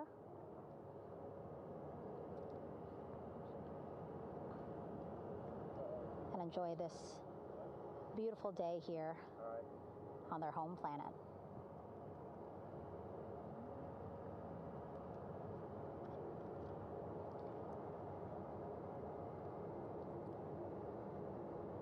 It appears teams now are about to connect the front porch to the stabilization collar.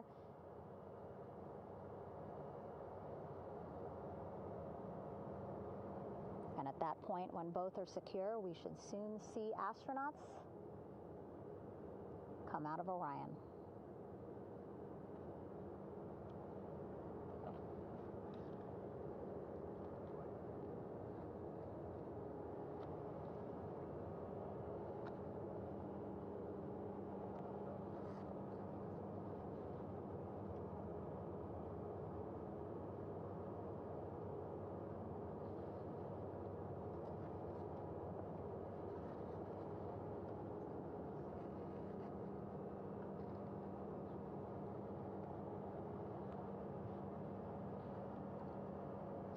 All these views you see also being fed to the Landing Force Operations Center here on the ship.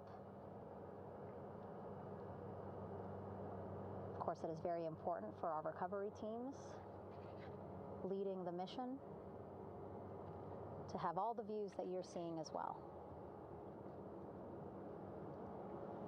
Again, listening to their communication loop here on the ship. Very quiet, which is a good thing. It means things are going pretty nominally, meaning as expected.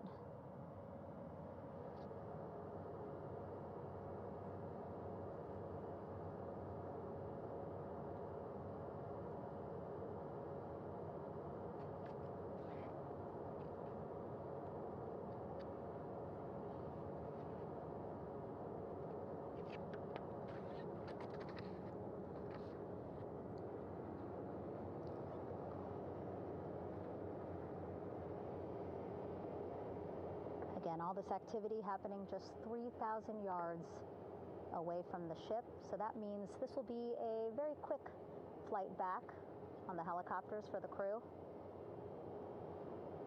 2-3 minutes, and then they'll be back here on the ship. I know.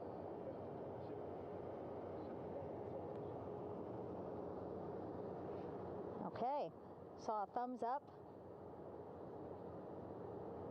from one of the personnel on the front porch.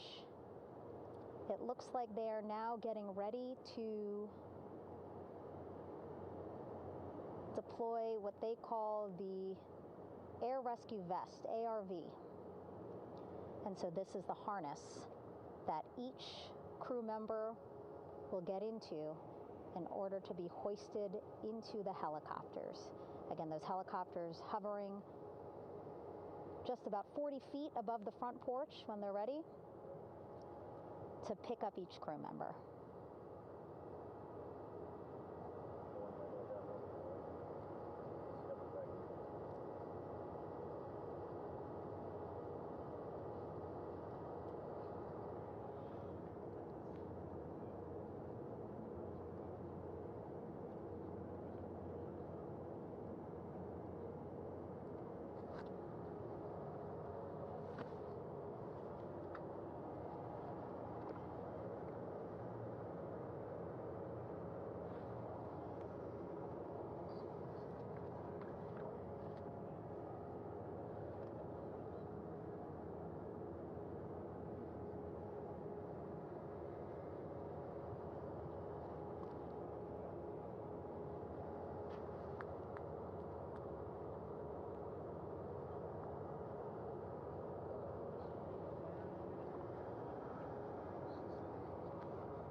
This is Mission Control Houston. Behind me, a fairly raucous scene as hundreds of flight controllers have poured into the flight control room here.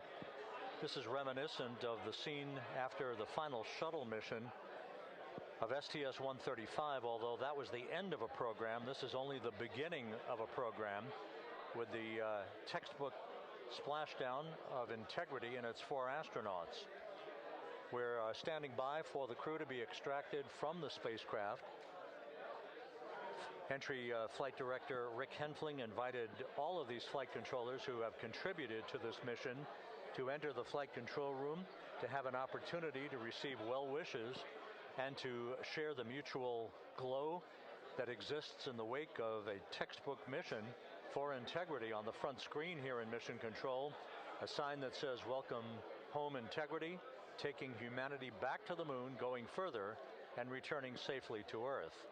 So all of that jubilation, part of the post-splashdown activities, even as we await the crew being extracted from the vehicle to be hoisted onto Navy helicopters for the trip back to the USS John P. Murtha.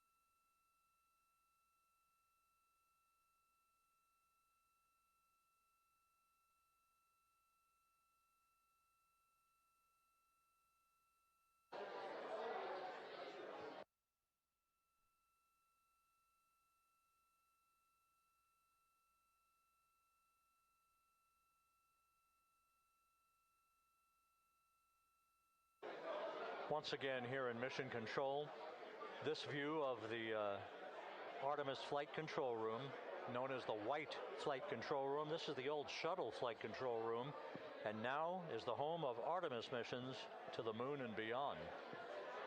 Once again, quite a few flight controllers were invited in by Entry Flight Director Rick Henfling to share in the jubilation following the successful splashdown of Integrity. That splashdown occurring an hour and 22 minutes ago, as we stand by for the completion of the extraction of the crew, and ultimately their hoisting onto Navy helicopters for a short flight back to the USS John P. Murtha. Splashdown occurred at 7:07 and 27 seconds p.m. Central Time. I had an opportunity to talk to the head of flight dynamics, Jeff Birch, a moment or two ago. He said the trajectory of Integrity coming through the Earth's atmosphere was so precise, they've never seen anything line up on a ground track like today's entry by Integrity for its splashdown southwest of San Diego.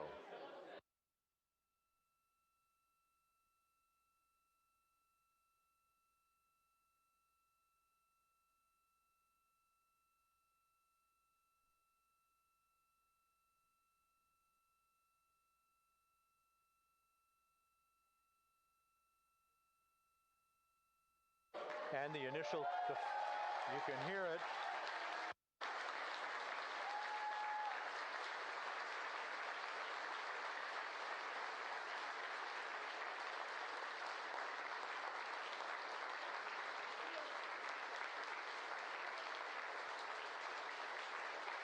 Jubilation here in the flight control room. The first crew member is out of Integrity.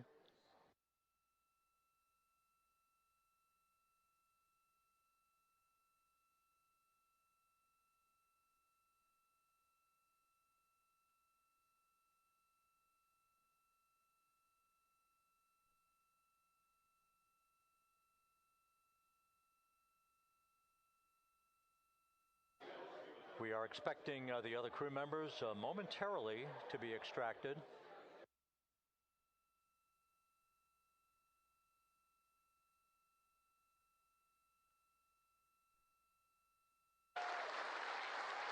We now have 2 crew members out.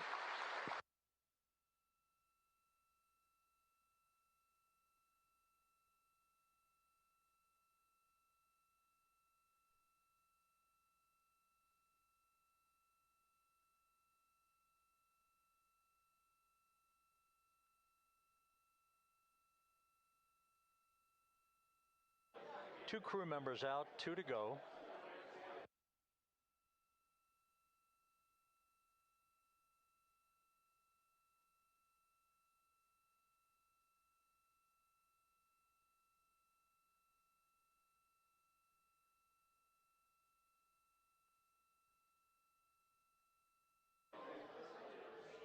We're about 1 hour from sunset out in the Pacific. Everything continues to go well.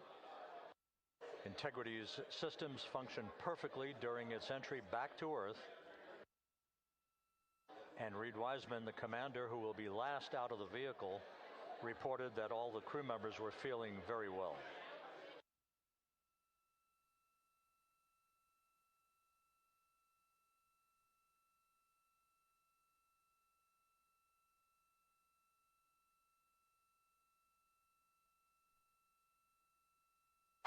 Crew member number 3 now out.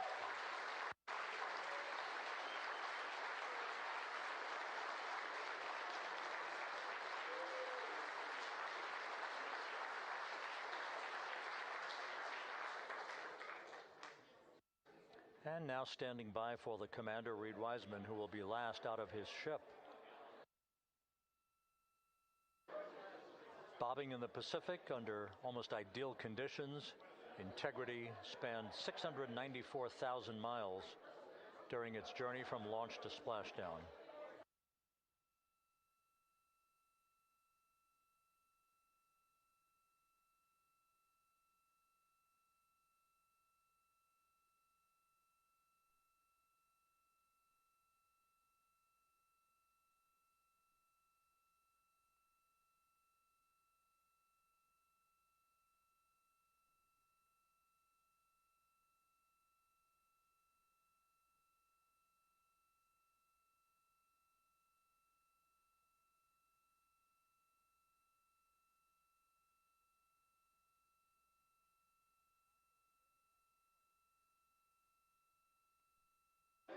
And we now have Reed Wiseman out of the vehicle, all 4 crew members now out of Integrity.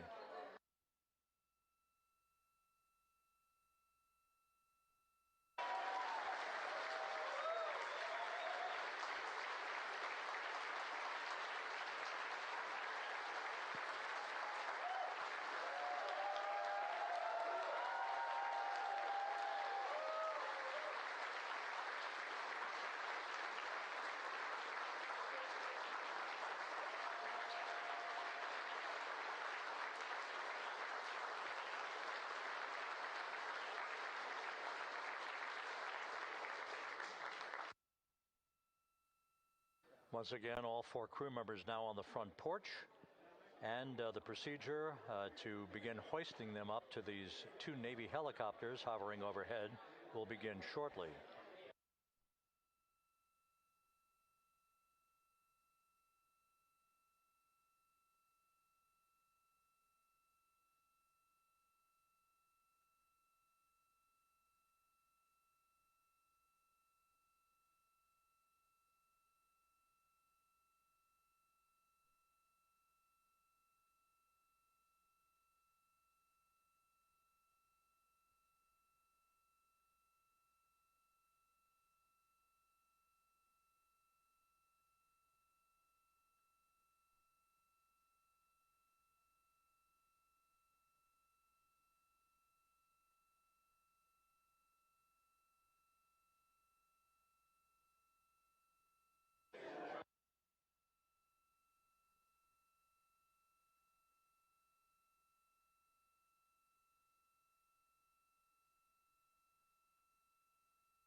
This is Mission Control Houston.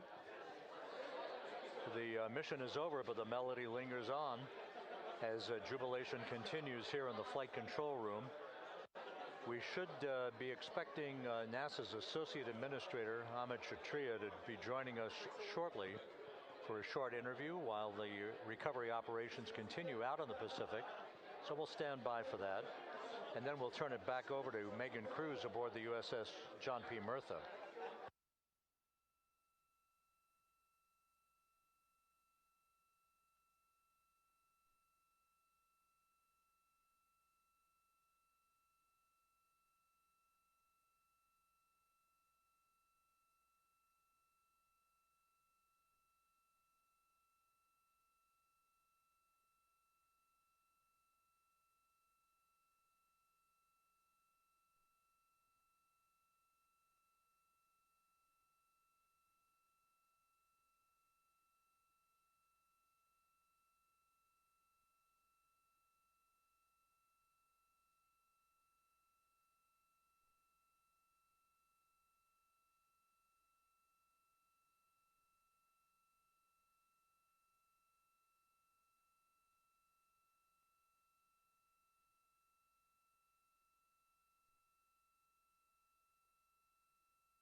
This is Mission Control Houston here in the Artemis Flight Control Room. A number of flight controllers basking in the glory of the successful end of this mission that carried 4 astronauts around the moon on a lunar flyby, and the first test flight of Orion with crew members on board. Splashdown occurring an hour and 32 minutes ago after a flawless descent back into the Earth's atmosphere for the vehicle. Its 4 crew members in good shape, simply enjoying their time right now on the front porch, as it were, the inflatable raft alongside of their Integrity spacecraft. We're expecting Amit Kshatriya, the NASA Associate Administrator, to join us here momentarily for a brief interview before we turn it back over to Megan Cruz aboard the USS John P. Murtha, the recovery ship.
This is Mission Control Houston.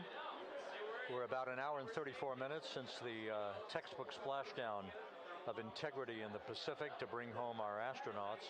And with us now is Amit Kshatriya, the NASA Associate Administrator. Amit, a little bit of history made tonight, a little bit of history made over the past few weeks. Your thoughts as this team here basks in the glow of what they just accomplished. Yeah, Rob, we're here in the control center, and it's kind of overrun with jubilant folks in the Mission Control Houston, as well as engineering, and folks that just want to be here, part of it, as we watch our crew get extracted from the vehicle. And my thought is always about these teams. The team that's in the water right now, pulling the crew out. The team here in Houston that worked so hard over the last 10 days, no sleep to get this done.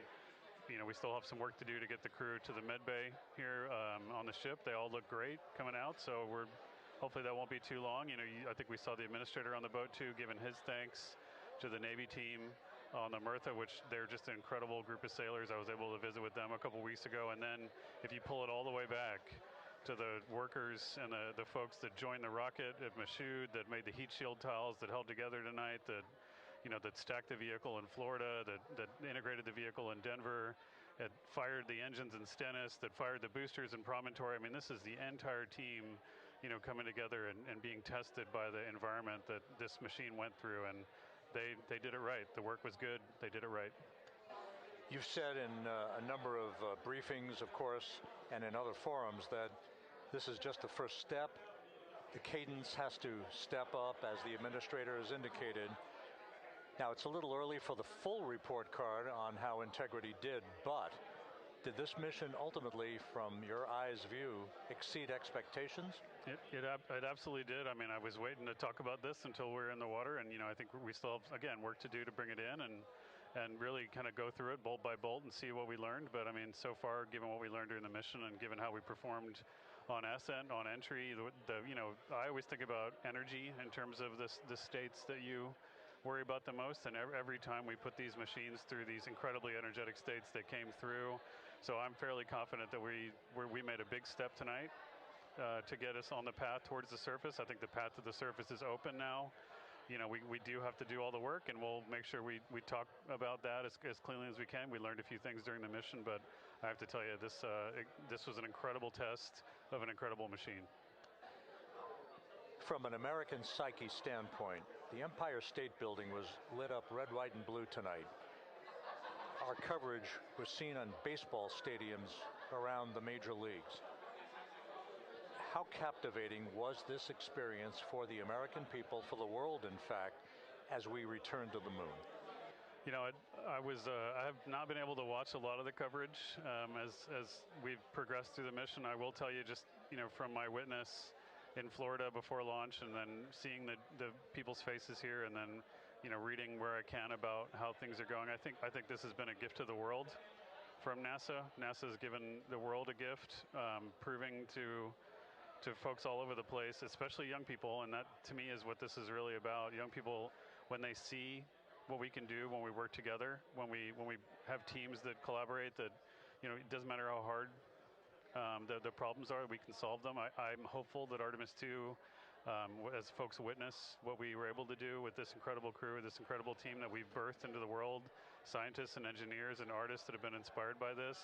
And even if they don't come work in the program, which separately they should come work in the program, because Lord knows we need the help, but even if they don't want to come work in the program, hopefully they grow up to recognize they can do amazing things when they work together and contribute to society and be good citizens and really change the way, the challenges that are coming in the world are overcomable if we work together like this. And one final question. Flying to the moon, we did it. We've done it again this past week and a half or so. But the engineering that went behind the design of this mission and the precision, the pinpoint precision of this vehicle entering that entry corridor, it's almost mind-boggling. Yeah, it is incredible when you think about the energies involved and the uncertainties involved. That when we inserted the vehicle into orbit, it was 99.2% down the middle. When we dropped the vehicle right on top of the fleet here, our guys knew exactly where to go, but the guidance was perfect.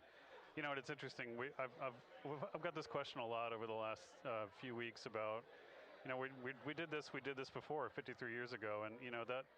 I think, I mean, it is a reasonable thing to contemplate, like what's gone on since then. And what I'd tell you is, you know, when we did Apollo, which again, the more we learn about what they did, the more magical it seems what they were able to accomplish given the technology and the learnings that they had. But when we did Apollo, the architects of Apollo, you know, Gilbert, Seaman, von Braun, Mueller, what they really, really wanted to do, you know, as they were contemplating what it meant to expand our range of action to the lunar surface, what they wanted to do was learn how to live and work in space for a long time.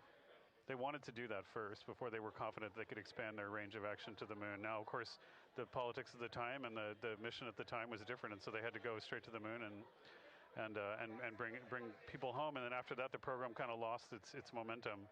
But you know, after that, NASA kept moving along those paths, right? So we recognized during Apollo that reusability was going to be important. We spent a lot of money on those machines, and you know, we spent a lot of money on these machines here. Even though, but we recognized that reusability was important, which is why we built a winged space plane called Space Shuttle, and then we used that reusable machine to build a space station. And we learned for 25 years how to live and work in space, and have been able to develop technologies that can enable exploration. So really, what I think is now, 53 years later, we're at the point where the architects of Apollo would have been pleased that we're now ready to actually go back to the moon and go back to stay, because we've learned all the things we needed to learn. There's a lot of people pleased here tonight, and we really thank you for joining us. Amit Kshatriya, NASA's Associate Administrator, as we begin to hoist the crew onto the helicopters to head back to the recovery ship. Thank you very much, and congratulations, Amit.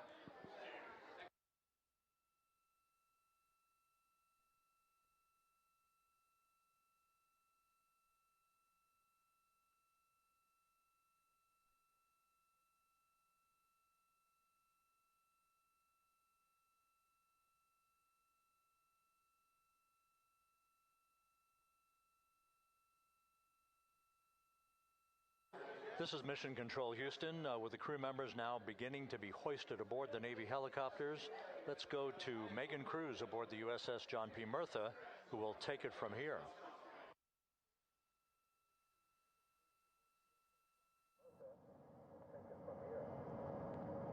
Hey, Rob. Yeah, back on the bow of the ship here, we are seeing the helicopters circling Orion. The first one there, having just completed picking up the first astronaut. Helo 2 now, hovering just 40 feet above the front porch, lowering a recovery specialist out of the helicopter. That person will touch down in the front porch just there.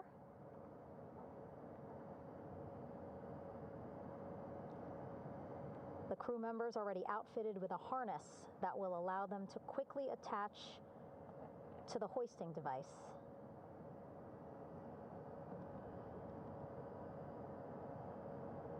Look at the power of those blades throwing water out at the center there, the front porch, with now 3 astronauts and the recovery specialists. Again, crews already outfitted with a harness vest. And here we go. Second astronaut now off the front porch, getting hoisted into the second helicopter.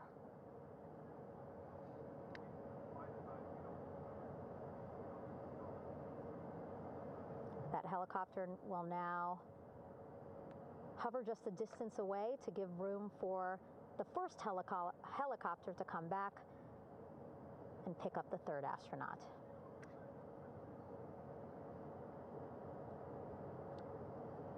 As we wait for that helicopter to come back, make its way back around, just want to mention that the President of the United States called our NASA administrator today while he was on the ship, just minutes after we interviewed him live on our coverage, and congratulated him and NASA on this history-making moment tonight.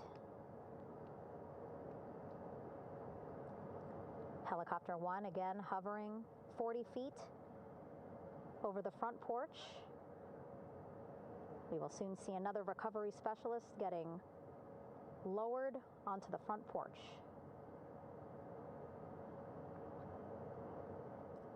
Wow, imagine sitting on that front porch, the wind, the water. But again, the recovery team determined that a helicopter flight back to the ship here would be safer, faster, and more comfortable for our crew who just completed a 10-day mission around the moon. Third astronaut in the air, getting hoisted quickly back into the first helicopter now.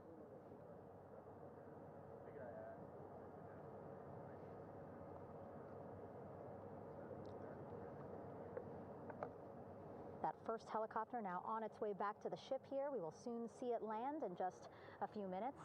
Again, all this action happening just 3,000 yards away from us, so a very quick flight back to the flight deck.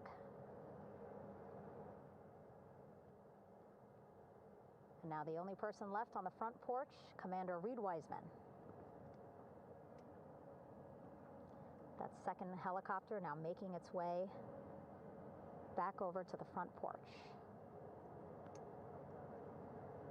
Here it comes.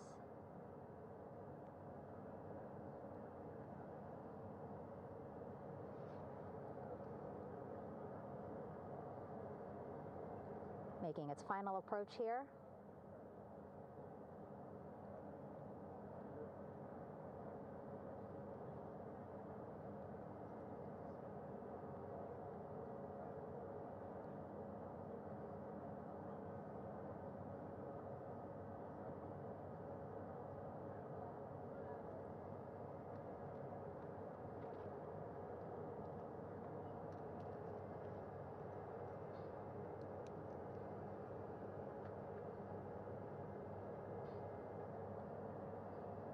The last astronaut, Commander Reed Wiseman, now off the front porch and almost into the second helicopter. Both now on their way back to the ship where we are, the USS John P. Murtha, just west of San Diego in the Pacific Ocean.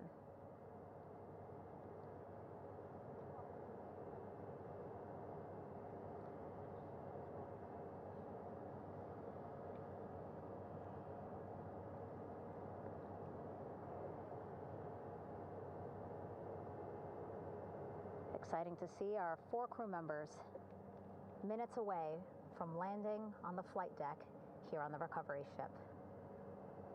550 people on this ship, excited, ready, anxious, looking forward to welcoming this crew aboard.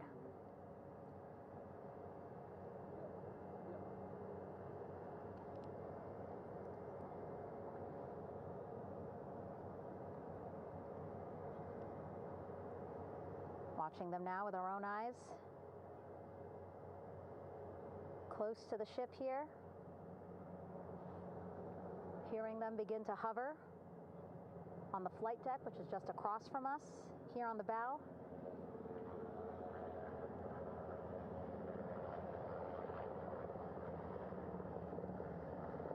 The first helicopter coming in.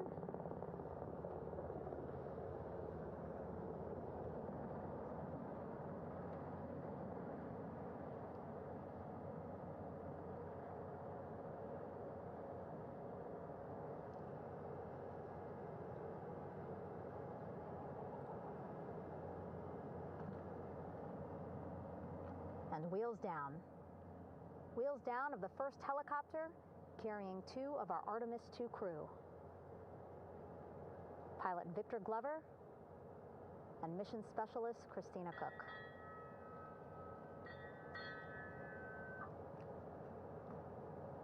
Kilo 1 on deck reported on the recovery loop. Again, the mission audio loops that the recovery team are using here to communicate with one another. And an announcement just made on the ship, integrity incoming. 2 more helicopters on their way to the flight deck, one carrying the crew, the other, one of our imagery helicopters. Again, kudos to our imagery and aerial teams for giving us these beautiful views of history in the making. Set amid a gorgeous, soon-to-be sunset here in the Pacific Ocean.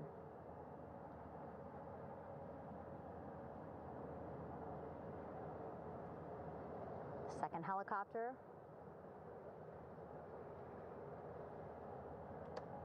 making its approach of the flight deck.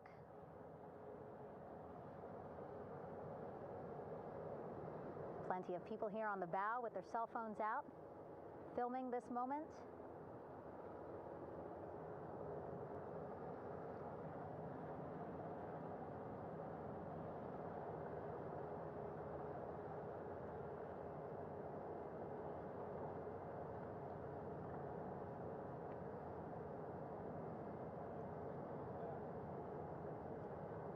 Some impressive flying here by the Navy, as we are seconds away from wheels down. And there you go. We now have all 4 Artemis II crew members on the USS John P. Murtha.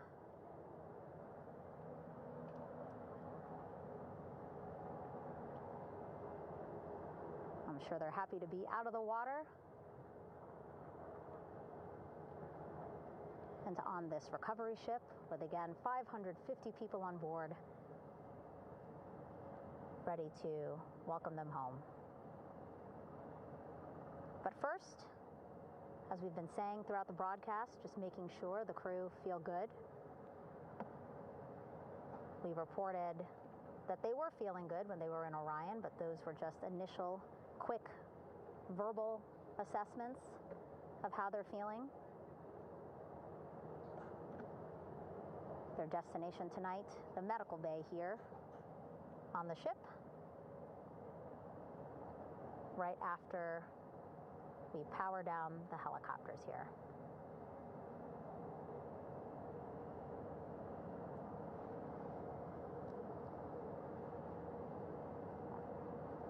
The team on the flight deck working quickly but methodically.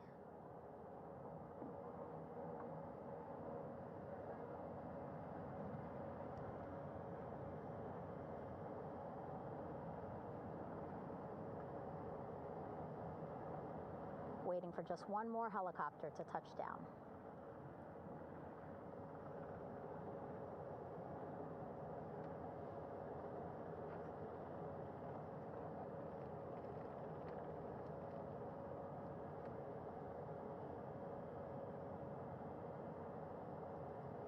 Very limited personnel here on the flight deck. Restricted maneuver doctrine is in effect.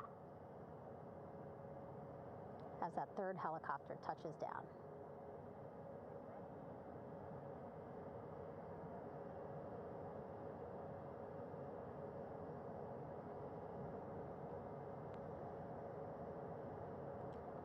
The ship is at flight quarters.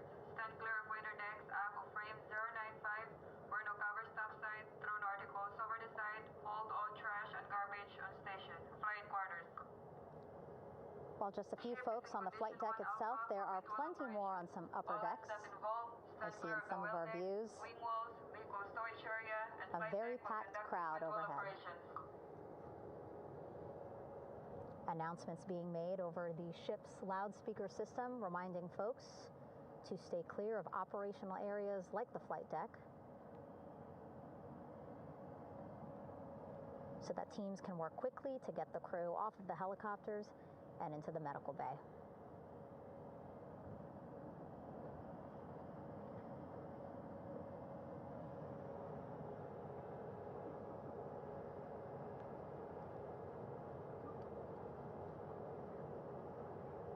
Splashdown today, 5:06 p.m. Pacific time.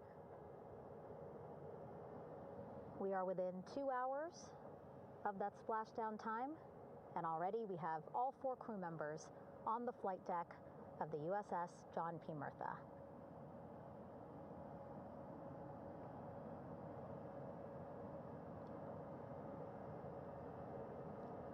Again, crew waiting before getting out for the helicopters to completely shut down.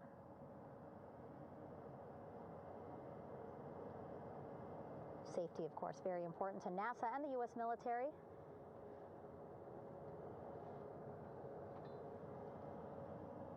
So we'll wait just a couple of minutes here before we start seeing crew members walk off the helicopters one by one.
All right, and now here we see pilot Victor Glover and mission specialist Christina Cook sitting on the edge of one of the helicopters, looking in great spirits. That familiar smile and laugh from Victor, I can see it from here. Christina, I'm sure, feeling the same way, just blocked a little bit by our camera here, but we'll see her here shortly. A photographer taking their pictures. Victor saluting folks on the flight deck. They look like they're in great spirits. Happy to be home, I'm sure.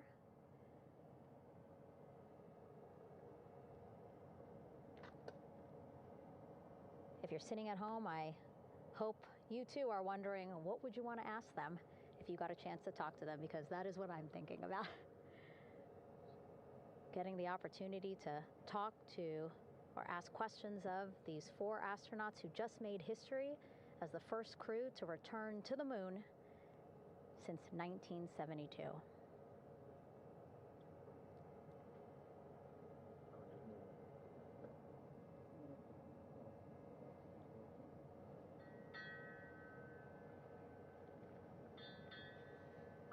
Oh, there we see Christina there, also smiling. Finally peering out, waving at the cameras. Hello to you too, Christina, yes? Welcome back. Welcome, welcome home. A loudspeaker announcement on the ship saying, "Welcome home, Integrity."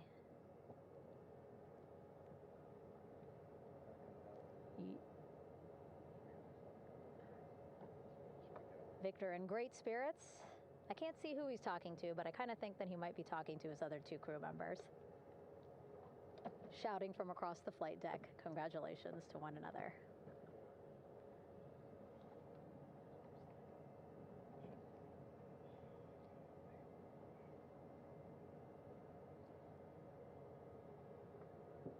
And so now we see some Navy personnel walking up to the helicopter. This is again the first helicopter carrying pilot Victor Glover and mission specialist Christina Cook. Both have taken off their helmets now.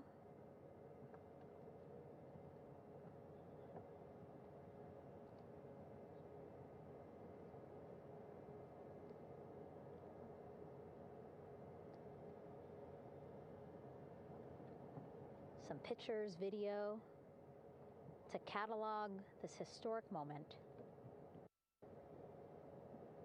A beautiful sunset just behind them here in the Pacific Ocean. Golden hour. These pictures will be beautiful.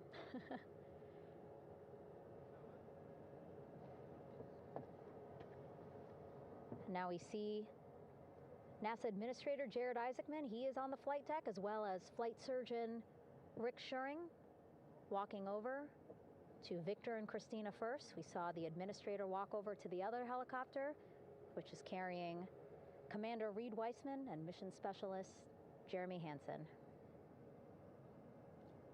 We heard from Rick earlier in the broadcast. Again, he said he's going to be out there on the flight deck to do another initial assessment of the crew, ask them how they're feeling, anything bothering them. But again, from what I'm seeing, they look like they're in great spirits and feeling pretty good for folks who just traveled 695,000 miles from Florida to the moon and now here to the Pacific Ocean.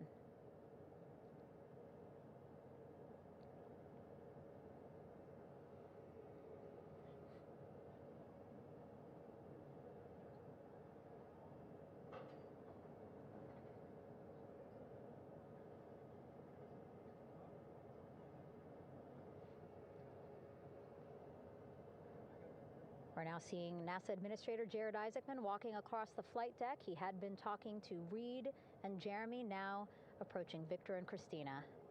A hug from Victor, a hug from Christina. What a moment that we're getting to experience together.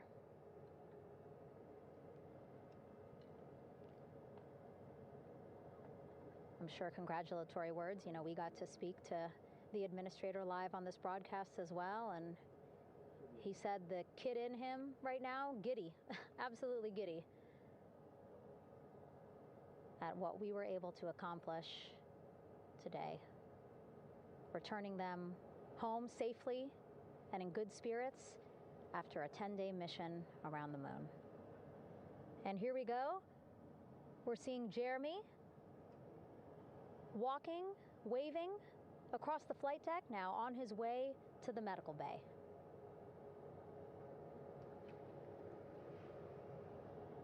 It's a short walk, less than a minute. Again, that's why the recovery team decided to use helicopters to get them on the flight deck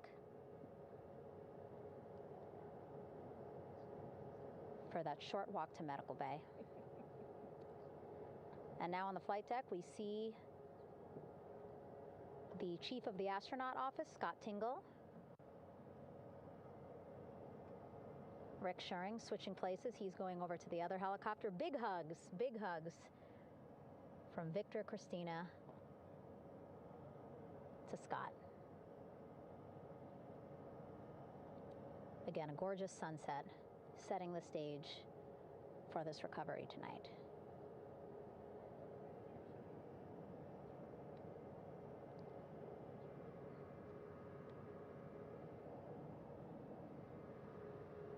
All right, and now here we are, Christina,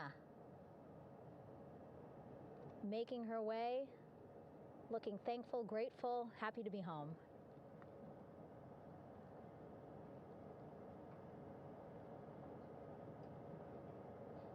You can see she's looking up again, lots of people, just a few levels up off the flight deck, welcoming her home.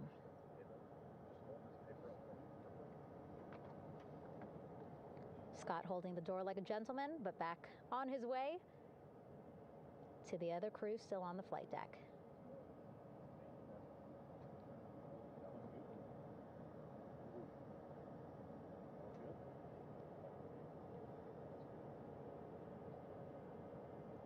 So still on the flight deck, Victor Glover and Reed Weissman. It looks like Victor will be the next one headed to medical bay. More hugs, more hugs. He's a hugger.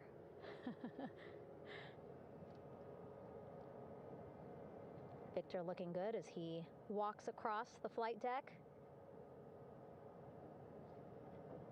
NASA administrator applauding. Victor applauding for all the folks on the ship with him who played a role in their safe return today.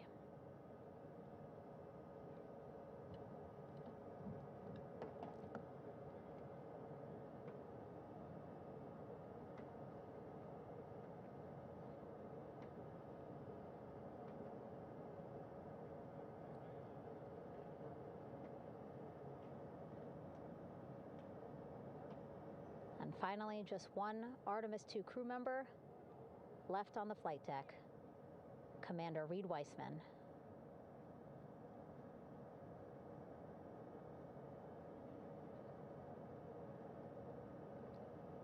Applause from the group there on the flight deck, I'm sure, as well as on the level just above them, packed with people. Reed looking good as he takes his steps towards the medical bay.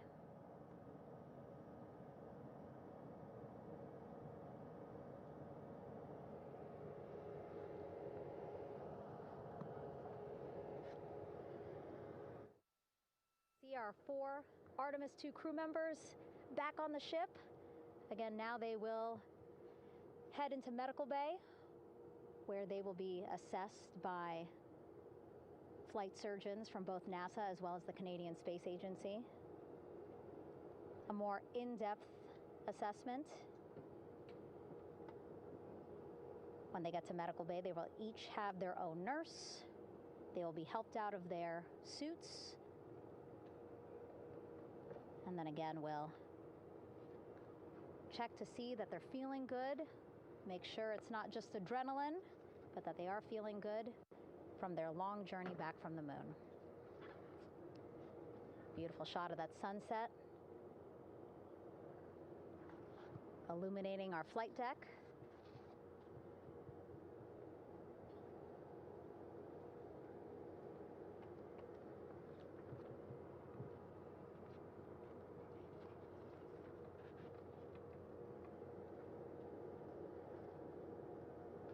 All right, and now with our astronauts safely on board, I want to welcome on Artemis Recovery Director Lily Villarreal. Lily, I don't know how you must be feeling right now. Ecstatic, relieved? I'm so ecstatic, relieved. Of course, we still have to bring the capsule into the well deck of the ship, but this is a major milestone to have the crew here on the ship and in medbay. You know, our team has been preparing and working really hard, and I'm just so proud of them all. Everything went very well, just as planned. Our teammates in Houston, the flight control team was just amazing. We were able to have great conversations and communications about everything. And I don't know what else to say. I'm just so ecstatic. It's such a wonderful feeling to get to this point.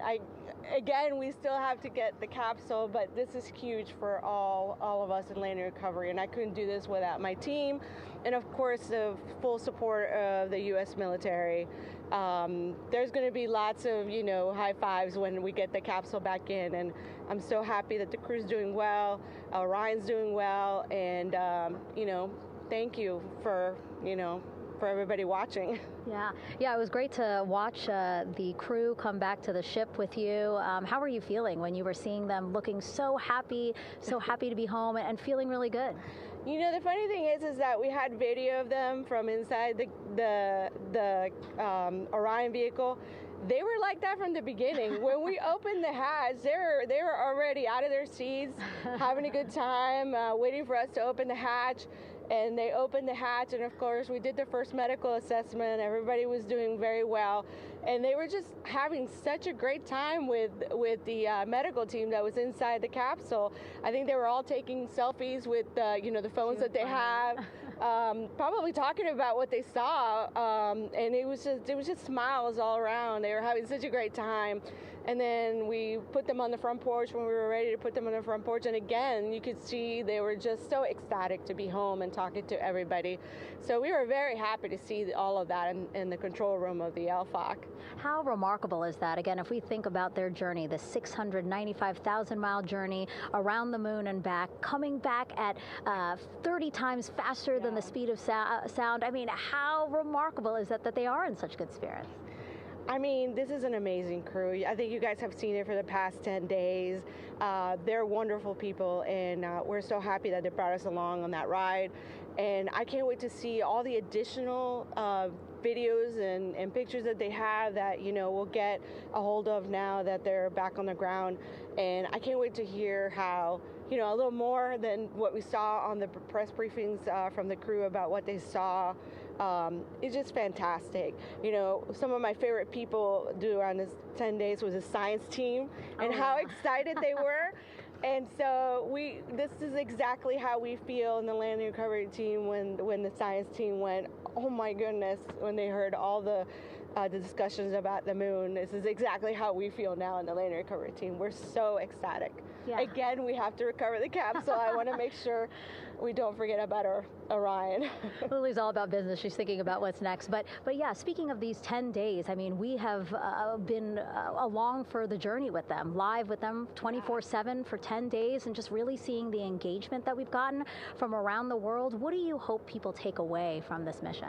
I think that's fantastic. So, my story was that I went to the Kennedy Space Center. I was born in Colombia. I was 10 years old when we moved to the United States, but when I was 7, my family took me to the visitor center, and that's when I learned about Apollo. And we went to the moon, and I learned about astronauts, and that story was what really fueled me to want to do STEM and want to be an astronaut.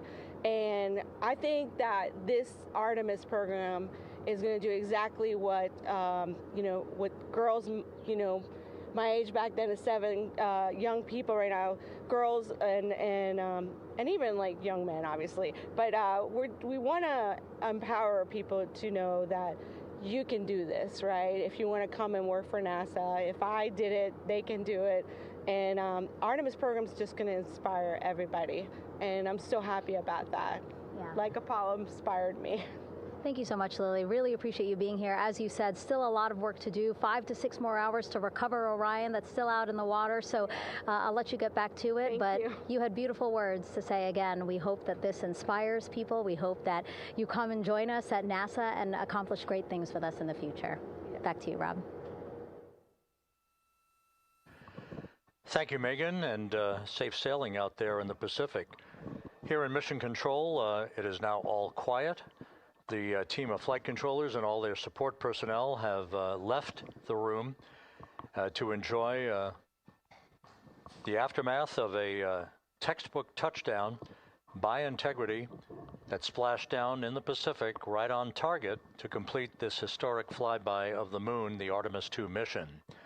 With that, we'll wrap up our coverage for the night and point you to a post-splashdown news conference in 15 minutes at 9:30